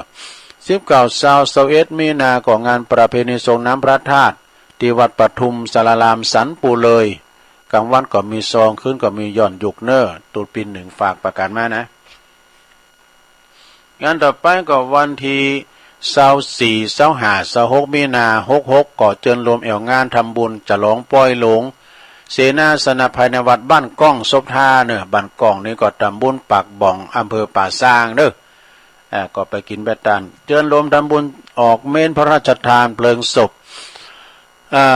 เป็นเจ้าภาพงานพระราชทานเพลิงศพในเมตตาบารมีธรรมพระครูสุนทรพรหมคุณหลวงปู่พระครูบาบุญชุมขันติโกเนอะอายุบนได้95 พรรษา75เนอะ อดีตที่ปรึกษาเจ้าคณะอำเภอจอมทองอดีตเจ้าวัดน้ำตกแม่กลางนะในระหว่างวันที่23ถึง26ไก่มาละเนอ23นี่ก็อาราธนาสรีละลางอะไรดวงวิญญาณของครูบาสู่ปราสาทเม่นใหม่นกฮัสติลิงตีกลางลานวัดน้ำตกแม่กลางเจิญเนอไปรวมทำบุญกันนะงานปล่อยล่อเนอจะไปหับสังก็จะไปเปิดห้องตาลก็เชิญกันได้เนอที่วัดน้ำตกแม่กลาง18-19ตั้งวัดแม่ทาหลายสายนะอำเภอแม่ทาจังหวัดลำพูนเพื่อจะมีงานทำบุญถวายตาลเทาะจะลองเทาะประทาดก็ตุลุงเสาของเนอแม่ปาทาหลายสายฝากประกาศมาเนอไปรวมทำบุญกันเนอ18-19นะเอางานต่อไปสระญาติโยมทั้งหลายอันนี้ก็มีงาน24-25-26มีนางานปล่อยหลงวัดต้นโชควัดตุนโจกไฟแป่นพุ่นนะตำบลเมืองจีอำเภอเมืองจังหวัดลำพูนเนอะเปิ้นจะร้องหลายอย่างพระพุทธไสยญาติพระเจ้านอนยาวเต้าแล้วก็อาคารปฏิบัติธรรมกุฏิหลับรองทรงโดยกำแป้งแถม50ห้องน้ำแถม20ห้องปอจะร้องได้กันนอกตุปีแก้ววันที่19เนี่ยพุ่มเฮือเนี่ยเพิ่นจะต้านตุงต้านจอต้านไม้ต้านคาแล้วก็เมตตาธรรมอาจารย์ท่านพระครูสมุถาวรถาวโรตุปีแก้วเนอเจ้าอาวาสนะปหลวงทวีลังกาพินวยาวัจกรวัดปอจันลำวัดเนอโอ้ไฟตังวัดตุนโจกนี่ก็สะท่ากว่างขวางนะตุปีแก้วนี่เปิ้นโหมบอกไฟโหมวาวไฟนะเกยกันดีกะตุปีแก้วเปิ้นหนุ่มแล้วดุงแล้วโอ้หลายหลอบกะวันที่3เมษายนเนอต่างคณะสงฆ์ตำบลดอยหล่อเขต1เขต2ถึง2ตำบลนี่นะเพิ่นจะมีการบวชสามเณรภาคฤดูร้อนนะไผมีกุลบุตรหรือว่ามีลูกเบาลูกใจหรือว่าจะมาเป็กเป็นตุก็ได้เนอเพิ่นจะบวชขึ้นที่วัดดอนจืนตำบลดอยหล่ออำเภอดอยหล่อทั้งบรรพชาและอุปสมบทตึงบทเน้นเป็กตุด้วยนะตั้งแต่ระหว่างวันที่3ถึง10เมษาสิ้นสุดโครงการนะ3ถึง10มาเป็กโบสถ์นี่3เมษายนวันที่3นะแล้วก็ซิกกันนี่ก็วันที่10นะก็หรือว่าซิกก็โบสถ์ต่อได้นะก็เชิญกันได้นะในเมตตาธรรมอาจารย์ท่านพระครูมานัสสุทธิกรท่านอาจารย์สังวานสุทธมานะโสที่วัดเปิ้นนะที่วัดเปิ้นประจะโบสถ์ก็หั่นวันที่3เมษายนเนอะตุลุงก็ได้ไปช่วยงานอยู่แล้วก็วันที่6ถึง12เมษายนนี่ก็โบสถ์เน้นหมู่เหมือนกันนะที่ตำบลยางครามโบสถ์กันที่ไหนที่วัดใหม่พัฒนาเนอะในเมตตาบารมีตามอาจารย์พระครูสถาพรพัฒนารังสีเจ้าคณะตำบลยางครามเจ้าอาวาสวัดใหม่พัฒนาเนอะก็เปิ้นจะมีการบวชเน้นการตีวัดใหม่พัฒนาบวชเน้นภาคฤดูร้อนเปิ้นจัดให้มีทุกตำบลนะตำบลสันติสุขตำบลยางครามตำบลสองแควตำบลดอยหล่อนะดอยหล่อนี่ในเปรียบหน่อยมันมี2ตำบลหรอมันคือมันเป็น2เขต1เขต2นะแล้วก็งานต่อไปอันนี้วันที่12บุกันเนอร์12เมษายนเนี่ยงานไหว้สาบารมีวันกตัญญูวันคล้ายวันมรณภาพของหลวงปู่ครูบาอินโทหรือว่าพระครูวรวุฒิคุณหลวงปู่เนี่ยเปิ้นก่อนลาสังขารไปได้หลายปีเนอะสดาเนอะทุกวันที่12นี่เปิ้นจะมีงานที่วัดใหม่หนองหอยเนอะวัดใหม่หนองหอยตำบลสันติสุขอำเภอดอยหล่อจังหวัดเชียงใหม่ในเมตตาบารมีธรรมอาจารย์พระครูสังวรยติกิจปนันปันเขานี่โอ้งานในงานใหญ่เนอะสดาไผขหันวิหารหลวงเปิ้นขึ้นลิฟต์กันนะไปพอได้เนอะที่วัดใหม่หนองหอยนะตุลุงก็ไปกุเปียมีหลายตีเนี่ยวัดสุวรรณวิหารด้วยเนาะก่อนนี้เคยไปหับตาลเมื่อนะแล้วก็วัดห้วยหาด้วยเนี่ยบ้านหงวะนะอันนี้ก็ข่าวสารงานบุญแล้วมีทั้งวันที่17พุกมือนี่ละนะวันฮือเนี่ยกันเนาะวันที่10พุกแล้วกันวันที่16วันเนี้ยวันที่17มีนานี่ก็เชิญรวมทำบุญในการมุดิตาจิตนะไปรวมทำบุญมุดิตาจิตในงานบุญฉลองตราตั้งเจ้าคณะตำบลแม่แฝกเขต1เนอะในวันที่17มีนาวันพุกนี้เนอะก็จะมีการสืบจัตตาหลงนะเจริญพระพุทธมนต์สืบจัตตาหลงประสงค์หลายนะ ก็ในเมตตาบารมีธรรมท่านพระครูสุจิตเมธวัฒน์นี่เปิ้นปิ้นเจ้าคณะตำบลเนอะอันนี้อ่านไปตามใบนิมนต์หลวงพ่อ ไปลมกินลมตาลพระจะไปเปิดห้องตาลพระจะไปหับสังพระจะมาแสดงมุทิตาจิตมอบช่อดอกไม้ช่อดอกไม้ช่อกระเช้าแบรนด์นะได้เลยอันนี้งานหนึ่งนะสนะญาติโยมทั้งหลายอันนี้เป็นงานตีวัดพระบาทอุดมนำบ่อสาวางานของหลวงพ่อเฮาเนอะในวันที่22มีนานี่เป็นวันคล้ายวันเกิดของหลวงพ่อพระครูสุจิตานุรักษ์หลวงพ่อใหญ่เจ้าคณะอำเภอฝางวัดพระบาทอุดมวันที่22นั้นเปิ้นจะมีการทำบุญทักษิณานุปทานอุทิศถวายให้แก่บุรพาจารย์นะแก่พี่ไต้เก่าเนามื่นนี่กับเปิ้นเคยคือสร้างหางแป้งวัดวาอารามวันที่22นั้นก็พระสงฆ์จำนวน50รูปปุถุ50รูปกันนะทักษิณานะแล้วก็วันที่24นั้นเปิ้นจะมีการสืบชะตาโลงเนอะอายุวัฒนมงคลหลวงพ่อท่านพระครูสุจิตานุรักษ์พี่น้องสายบุญตังเวงป่าเป่านำทีมโดยหลวงปู่ท่านพระครูปฏิภาณธรรมทินท่านพระมหาเสาแก้วแล้วก็ศรัทธาญาติโยมจะไปทำหลายอยู่นะแล้วก็สายตั้งลำปางก็ท่านพระมหาสมชาติชาตปัญโยนะหลายอยู่เนอะจะไปกันนะสายด้อยหล่อนี่ท่านพระครูว่าจะไปตานเตนนะไก่ขวาสาเนี่ยโอ้โตนี่ก็ซ้ำจะลายเนอะจะเอาผ้าป่าไปต่อตัวเอกอะนะก็อนุโมทนาบุญนะตุปีเลินก็ถ่ายทอดสดมากันดูออนไลน์มาทำพิ วันที่24สืบชะตาโลงนะโยมเด้อพระจะไปเปิดห้องตาลพระจะไปรวมมุทิตาจิต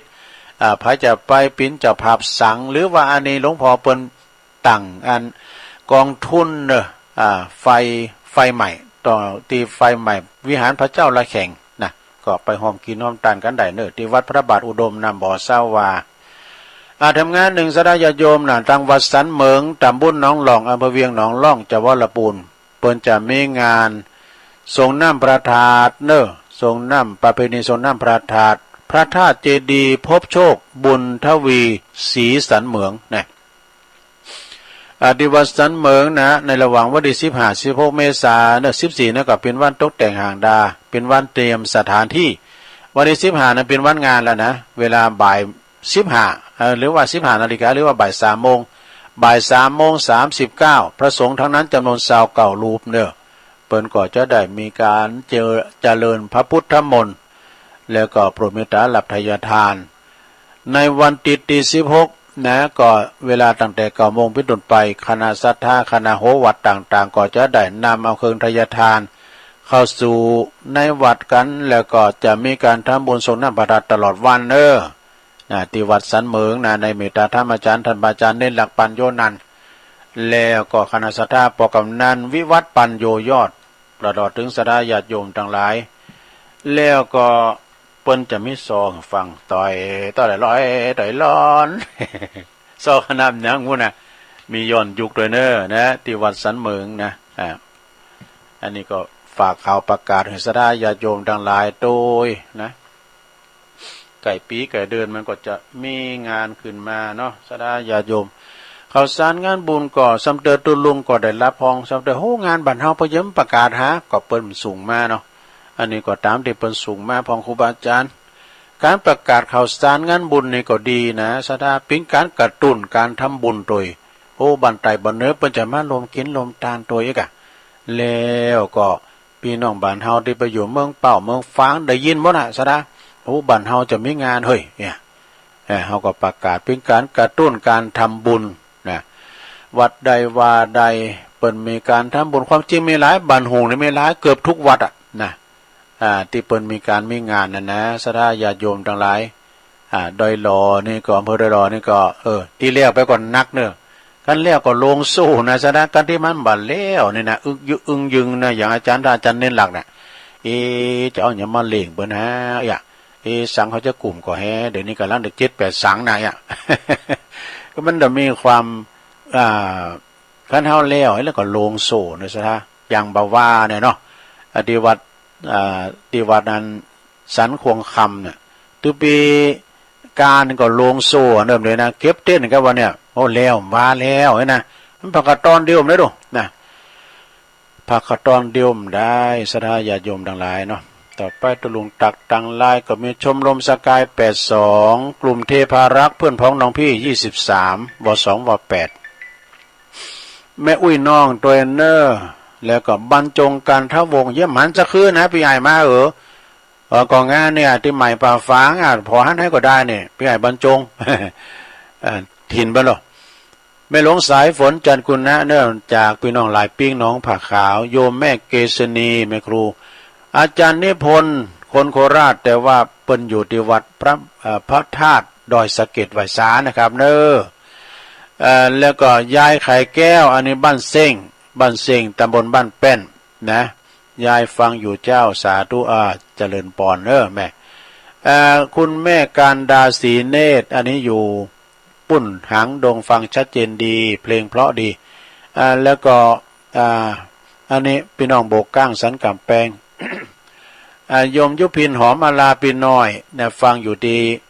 แม่หยวกนะในเมืองเนื้อสาธุแม่สุทัศน์ดีโมนจากทุ่งปีแสนพรมนะฮะ นี่ก็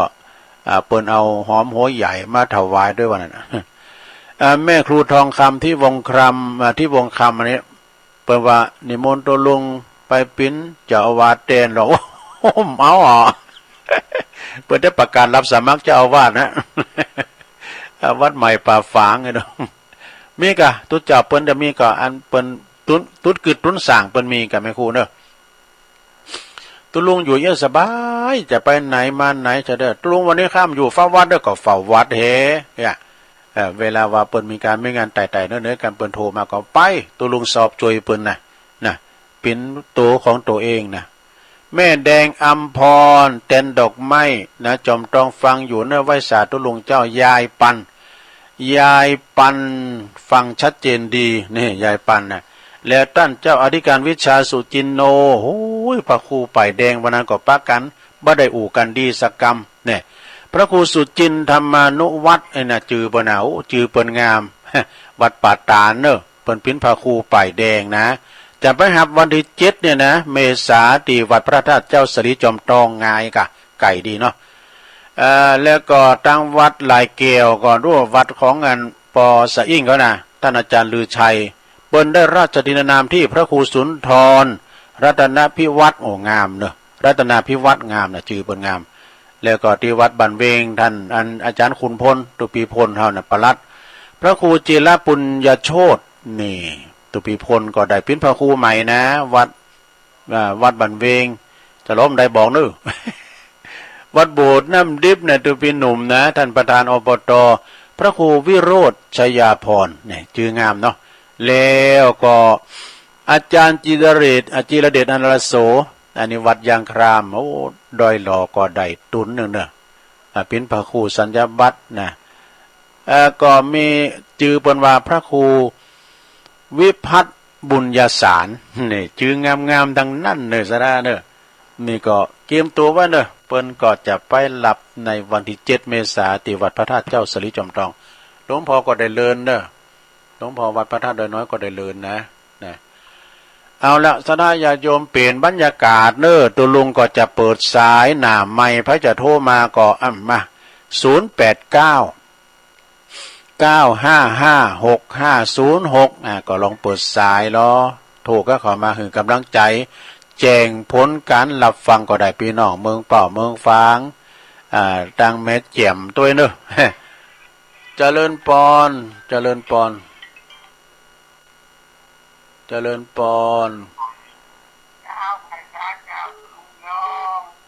าช่วงนี้เป็นกาละวันที่ไข่มดสุ่มกันนะเจ้าเนาะยายพรน้ำตาหมดเองนะเจ้าน้ำตาอยากตกโชอกหมดเองมาเตงเอาลูกไปขาช่วยก่อว่าใดต่อหน้าต่อตาเอาลูกของขาไปกินเป็นปุตเต้บ่รักษาศีลมนุษย์เดินดินกินพักก็ได้แม่ทั้งหลายได้เอาใบไม้มาบังลูกไว้กันเด็ดกันลมว่าหือเด็ดต้องหือใดอยู่หงกันฝนกันลมยังมารู้ใดลูกแม่เอ้ยแม่ขอห้องให้ช่วยเหลือว่าใดลูกเอ้ย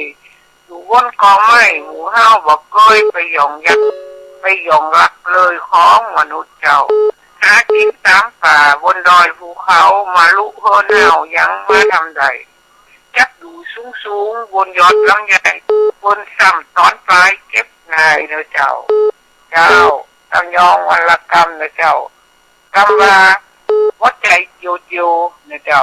ภาษาไทยแปลว่าต้องใช้เวลานานมากนะเจ้าไอ้เจ้า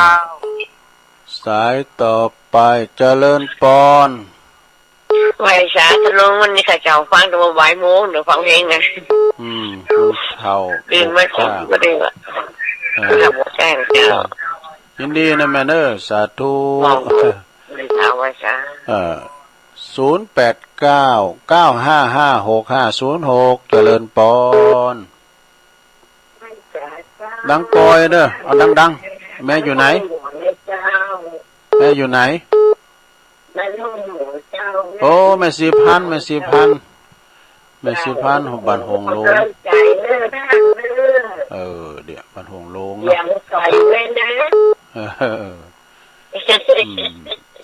คุณแม่สีพันธุ์ในลายเนอะอุ้ยหมอนอุ้ยสีพันธุ์80 ปลายแล้วเนาะเจ้าเอากำลังใจขึ้นเนอะสาธุเนอะบุญรักษาเนาะแม่สีพันธุ์นี่เปิ้นปุ่นอยู่บ้านหงหลวงพุ่นนะ80 ปลายแล้วขี่รถถีบไปวัดได้สบายเจริญปอนจะได้สักเจ้าลุงแม่สีทอนเจ้าสีพันธุ์นั่นนี่สีทอนเนาะน้องตัวใจประการเนาะฟังพระบาทอุดมมาฟังพระบาทอุดมมายังอยู่ที่แม่ของอยู่เนี่ยอยู่แม่ของอยู่นี่เนาะได้ฟังพระบาทอุดมแหละมันจะเฟซจังหรอดีก็อนุโมทนาเนอะเจ้าไม่จับเจ้าอันนี้เปิ้นมาหาบัตรแม่เปิ้นแม่ของเจริญปอนไม่จับเจ้าลุงแม่ทีมเนาะเจ้าอันนี้ปาเดชดอนใจจะจับฟังเพลงกับม่วนตัวเจ้าเพลงเก่าโบราณในมนในอมตะนิรันดร์การเนาะเจ้ายินดีแม่พิมพ์เนอะเจ้าไม่จับเจ้าสาธุเจริญปอนไว้สาครับอันนี้ตั้งใดบ่เสียฟังเสียงของวันนี้ฟังธรรมนี่สะใจขนาดเอ้ยม่วนดีครับผมโทรถึงว่างั้นก่อนใจน้อยแล้วนั้นนี่หมดตาแล้วฟังเจ้าวันเนี้ยฟังเจ้าขนาดดีกะปบุษีวันนี้วันไหนวันเดี๋ยวเดือนปลายเดือนมีนาจะมีจะเปิ้งบุญปรมีน้อยๆคือประกาศงานบุญเก่าครับได้กะวันนี้ก็เคลียร์มาแล้วครับผมดีไรจะโทรไปหาใหม่แล้วครับได้กะแม่ครับไปสาขาเป็นกำลังใจนะครับปอกบุญศรีเนอะบุญไม่อายฝางบุญนะเจริญปอนนมัสการเจ้าตัวลงอันนี้แม่ก่อนเจ้าแม่ก่อนเนาะเจ้าตุลุงวันนี้วันพฤหัสจ้ะไม่ใช่วันศุกร์วันพัดนั่นน่ะตุลุงก็งงคนเท่าเจ้าวันจะบอกที่บ่ได้เจ้าวันพฤหัสตุลุงจะไปทางใดก่อนวันนี้จะไปเสียศพกันนี่ก็ตุเจ้าเนาะที่วัดหมายฟ้าพัฒนาบุญเน้อเจ้าขอบคุณหลายๆเดินทางไปทางใดปลอดภัยเน้อตุลุงเน้อขอบคุณหลายๆขอบคุณมากๆเนาะเจ้าสาธุค่ะตัวลุงเนี่ยวันนั้นก็ปวดตัวสอนรถเครื่องระวังนะชายผ้ามันจะเข้าเว้นรถเจริญปอนไม่สาธุลุงปอบุญตานะปอบุญตังเจ้าไล่ก็มาโทรไปเดียวเลยเป็นยังก็ฟังคนก็ม่วนได้เมาหนัวของเปิ้นเล่าอยู่ในห้องนอนนี่ลุงแต่กับวันนี้เป็นวันพระหรือพัดเพราะว่าวันพุธตุลุงออกกรรมเลยได้ก็ว่าวันพุธเป็นวันพัดเหรอคนเข้าขอบคุณแม่กรเนี่ยที่บอกว่าในวันพัดนะกำลังใหญ่ตุลุงเด้อสาธุ วันพัดวันนี้วันพฤหัสพุกวันศุกร์เนอะเจริญปอนครับใบสาครับทุกปีครับโอ้ลือโหลงไปไอ้ใต้โหมาแล้วสุดแต่ว่าก็เกิดโลก็เกิดรถตัวแกนรถกำ3 ล้อแดงนะเกิดรถแดงเกิดรถแกนสักกำวันนี้แควนน้อยแกนอยู่เฮยนอฟังอยู่เนอะครับทุกปีเปิดฟังเพลงเขาดมือดี2อ่ะครับเอ็มกับโบราณมูลมาแวงรับเพิ่มเลยฟังอันทุกปีอันนี้ก็มาโดนเขาถ่ายไปหน่อยไปปิ้นอย่างเป็นยังแหละมันเป็นทำกล่อมรับหรอเนาะทำกล่อมรับแต่ก็ทุกปีหูรับก็อันทุกปีก็ได้พระครูเลยนะครับก่อนได้พระครูนั่นกะพิชิตสังฆทานหน่อยอันพระหลวงพ่อมานิดเนี่ยผมรู้ว่ามานิดพิชิตสังฆทานนะครับขอบคุณเนอะลื่นโลงเนาะเป็นกำลังใจเลยนะครับขอบคุณหลายๆโอ้สาธุพระครูอนุรักษ์สังฆพันธ์ดีกว่าเนาะงามดีอนุรักษ์สังฆพันธ์เนี่ยบุตรเจริญปอนมาชิการจ้ายายพรเนาะล่องโวแดงฟังเจ้าละเนาะดีแล้วรับดีก็ดีแล้วเนอะรับไปติ๊กยินดีหลายรับหมดดีแล้วยินดียายพรหลายๆด้วยล่องโวแดงเจริญปอนเจ้ากลับไปสาเจ้าตุลุงวันนี้ก็มีบุญแห่งวันนะเนอะตื่นขึ้นมาแต่ได้ไหว้พระได้ยินเสียงน้ำเสียงธรรมกับตุลุงเด้อเจ้าแม่สุขเที่ยวศิลาพรสิทธิ์เหี่ยพนงหลับปูนเด้อเจ้าตุลุงโอ้ตื่นตั้งแต่ตี 3มาแล้วเด้อเจ้ากลับไหว้สาเด้อตุลุงเด้อสาธุเจ้าพระพิจารภาพกันเตียนเจ้าย่าเนาะเจริญปอนรายการตุลุงนานปอนนั้นอายปอนนั้นอายมาละอันนี้ไปเรามาฟังเนาะไปไม่ประฟังเราประฟังแต่ว่าก็ไปกันไปถึงวันกันไปถึงวันดิ้งถึงวันเอาหลานมาส่งเดี๋ยวไปแล้วนี่เนี่ยไปปล่อยหลงตุ่นพึ่งตัวพึ่งเรื่องวันนี้เนาะเริ่มผูกเริ่มผูกวันนั้นน่ะสบายดีเนาะสบายดีมารายการยินดีเนอะรัตนารัตนาทำมนต์กันไหนลมมาเลยเจริญปอนเช้าไว้สาเจ้าตุลุงแม่เอื้องไพรชัยยองเนาะเจ้าตุลุงเป็นอย่างตุลุงเนี่ยดีสบายดีเนาะเต้กะเอาในเปิ้นหืออยู่ก็อยู่เปิ้นไปก็เป็นลูกกุ้งบ่น่ะสบายเปิ้นเฝ้าวัดก็เฝ้าวัดเจ้าได้คุณลูกแบบอะเป็นขวัญใจของคนนอนมันรับเลยเนาะเจ้าเต้ก็มันเป็นไหนเปิ้นก็ฝากรายการให้ตุลุงไว้กะแต่ว่านี่เปิ้นก็ฝากเหมือนกันน่ะแล้วก็ตุลุงได้อยู่มั้ยตุลุงไป2งานมันอย่างตุลุงเนี่ยสบายใจดีเนาะแม่นน่ะจะเป็นไหนก็สบายไว้สาเจ้าฟังอยู่นะเจ้าเจ้าสาธุก็เฮามันมีภาระหน้าที่มีตำแหน่งใดๆนะเป็นคุณส่วนโลมนะเปิ้นห้องไปไหนก็ไปเอาเด้อเปิ้นเปิดหูเปิดตาไปนะเฝ้าวัดก็เฝ้าวัดเฮ็ดอ่ะเจริญปอนเจ้าภาษาเจ้าตุลุงอุ้ยสาวคุ้มตะวันเนาะเจ้าแต่ว่ารับละตุลุงเนี่ยไว้ปิ้นหยังก็มันทำความลับก็ตื่นมาตุลุงไปแล้วนี่ฟังตั้งแต่ตุลุงทองมาแล้วเนี่ยตื่นเจ้าให้แน่เจ้าดีกะให้ปิ้นหยังฟังตุลุงทองฟังเพลงฟังหยังแต่ว่าฟังตุลุงทองเหมือนกันอ่ะฟังเข้าเหมือนตอนตุลุงออกนั่นรับอ่ะคิดถึงตุลุงอยู่แล้วมันรับอ่ะปิ้นหยังตุลุงว่าใช่เหรอปุ๊กกล่อมรับอ่ะ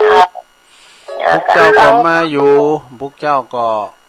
เป็นวันศุกร์เนี่ยกตุลุงก็ว่าวันนี้วันศุกร์ว่าเป็นว่าวันพุธเนี่ยมันจะวันนั้นเนี่ยเจริญพรจังไรสายเจ้าตุลุงฟังตุลุงอยู่นะเจ้าแม่สายทองป่วยจานเนาะเป็นมาฟังแม่ฟังธรรมนี่ไม่ซื้อแก้วว่านั่นน่ะ การ กำลังใจตุลุงเนอะก็18.5นี่ชัดเจนดีเจ้า โอ้ขอบคุณแม่สายทองเด้อ สาธุเจ้าต่อไปสาธุ การวันนี้ได้รับสายของแม่อุ้ยสีพันธุ์เด้อนะบ้านหงโลงนี่แล้วสายตาแม่พิลาซบเตียพิลาแม่บุญปันเขาน่ะฟังเจริญปอนแม่เลี้ยว ค เขา รับนมัสการไหว้สาหลวงพ่อมา เดี๋ยวไป นี่ ลืมนะแต่ว่าแตนวันนะวันนี้มันพัดกะตาเวน เจ๊กะ โลจะคนเฮาคนเมยนักลืมหน้าลืมหลังนะ ไปว่าเถาว่าน่ะมันกินข้าวบะล่ำอ่ะ ทุกคนโอ้คนนั้นเนี่ยสูงใส่แต่อันเข้ากับเราเนาะเนี่ย36ให้แต่อันทำมาอย่างทำมาถูกทำนองของทำลุงทำไปเถอะมันสุขใจมันม่วนใจยืนลูก ครับ จะเป็นลูกกงหนังสติ๊กจะเป็นเอ็นหนังไอ้ลูกธนูยิงได้หมดทำไปสื่อกับลุงเนาะมีความสุขกายสุขใจลุงก็ได้บุญอันนี้คนยืนไปไหนมาก็มวนไพ่ก็ฟังลุงเนี่ยแต่กี้นี่นะพอครูอ้วนกับมันปีนานเบียร์นี่มันจะเป็นที่1กับที่2นะคนทำนกอัศดีลิงเนี่ยลุงเขาก็จำได้ว่าพอตั้งหัวก็เป็นจ้างพอตั้งข้างก็เป็นหงส์เนี่ยพอตั้งก้นก็เป็นนกว่ะแต่กันไม่ซ้ำอ่ะพ่อครูก็จะห้ามอย่างผู้อ้วนแล้วก็ทักมากับปีนันเบียที่เป็นอาจารย์สอนอันโรงเรียนยุคลาที่อะไรไปเป็นอาจารย์หนุ่มเนาะมาในทำนองเดียวกันนะก็เหมือนเกินกับว่าจะเป็นตัวต่อของสืบสานต่อจากพ่อครูอ้วนอ่ะอันตัวลุงไทยเคยป้าอยู่ก้าปีนันเบียเกิดกันกะคนหนุ่มนั่นน่ะเพื่อก็ขินตั้งจากวัดเตยผ่องเนาะแล้วก็ครูคนก่อนยุ่นักแล้วนะอันนี้ใครสืบทอดจากกันมาว่าจากนั้นรับก็เป็นว่าผู้ที่เสือกสามต่อจากครูอ้วนเนื้อที่นั่นเรียนี่นะบ้านเนี่ยปัญญาโชคใช้เหนือผู้คนนี่ตำบลปะป่องเขาเก่งในด้านศาสนาพิธีและกู้อย่างกันแล้วแต่เนาะคุณมีจังหวะจากคุณและการอธิบายคุณฟังที่อยู่ในงานปล่อยล่อเนี่ยพอช่องเขาเป็นปนานนุ่มแล้วเนี่ยใส่สัก40ไปก้ามาประมาณนั้นแหละวันนี้ใส่บุกวนเลยจะเป็นนั้นอันผู้ที่บรรยายเป็นพิธีกรเจ้าพิธีเรื่องผู้จารอาจารย์วัดในนาตียนปล่อยจะไปเล่นดูอยู่ไปอย่างครับแม่น่ะเกิดนั่นนะกะเอาตุลุงเอาบุญเนอะวันนี้นะเอาบุญเอายิงไปตรงไหนก็ได้ไปหมดนะตุลุงเนาะครับอยู่ดีขีดลำมันยกมันหนึ่งดาวเนอะโอ้ยสาธุหลวงพ่อมานิดมาปิดสายพอดีโอ้มาทำแล้วอินดูเปิ้นบุญมาหยุ่นเจริญปอนไม่สาเจ้าตุลุงโอ้แม่สวรรค์ที่4เจ้าโดนตัดสายเจ้าฟังตุลุงอยู่นะเจ้าโอ้ดีกะเจ้า4 รอบโดนตัดสายเจ้าไว้สาเจ้าตุลุงสาธุแม่สวรรค์ชัยประการแม่ทลบเจริญปอนมาช้าเจ้าตุลุงแม่วันบันกอกเนื้ออ๋อแม่วันมาพิสายได้กะแม่วันบันกอกเนาะการงานอย่างนั้นเกินกว่าตุลุงเป็นหน่อยก็อยู่ก้ามันมีให้กูบานนี่แม่การงานเนาะกระตุ้นการทำบุญเนาะแม่เสียนเมื่อฟังอยู่ก้าแม่เสียนเขามุมทางไหนเนาะคนก็ได้ยินมันโต่งอย่าไปวัดแค่นี้มันสิ้นคนฟังกันหนักกันหลายนะบันกอกบันไว้เนี่ยเนาะบันกอกบันไว้เนี่ยขอบคุณในวันเจ้าสาธุก่อนหน้านั้นก็แม่ไผ่ปูนบ้านนั้นบ้านขวางก็โทรมากุดถึงวันในวิทยุรู้ว่าชื่อใหม่แล้วนะได้ยินแล้วดูแม่น้อยกาดนัดคุณเฒ่าโบกก้างแม่สีพันอุ้ยสีพันบ้านหงโลงเด้อแม่สีต้อนน้องบัวชัยประการแม่ทิมป่าแดดแม่แม่บุญศรีนะบุญศรียันนะแม่อายเด้อแม่กรกำมลอันนี้ตำบลหนองหานสันทรายดอยน้อยพัฒนากันเนาะพ่อบุญตันป่าไร่จริสำยอดลื่อโลงพี่ไอ้ไตโหเน้อบันทิน่ะยายพรร้องวัวแดงแม่สุแก้วศรีลาพรเพราะนั้นอายแพะโป่งเน้อแม่เอื้องไพรชัยยองคุ้มตะวันอุ้ยสาวคุ้มตะวันแม่สายทองจากหอยการหลวงพ่อมณิษฐาวโรสายบุญเนาะแม่สวรักษ์ น่ะแม่ทลบชัยปราการแล้วก็แม่วันบันกอก18สายพอดีเนาะสดาเนาะขอบคุณกูเสียงกูสายเนอะไปหมุนคืนไปไหนเดี๋ยวฟังท่านพระครูต่อเนาะตุลุงก็ผูกมาปักกันใหม่เมื่อวันนี้วันพัดอยู่บุกวันศุกร์ จุดดีมีใจเหมือนกันจุคนจุดตานเนอจัตตารุธรรมาวัตันติอายุวันโนสุขังปะลัง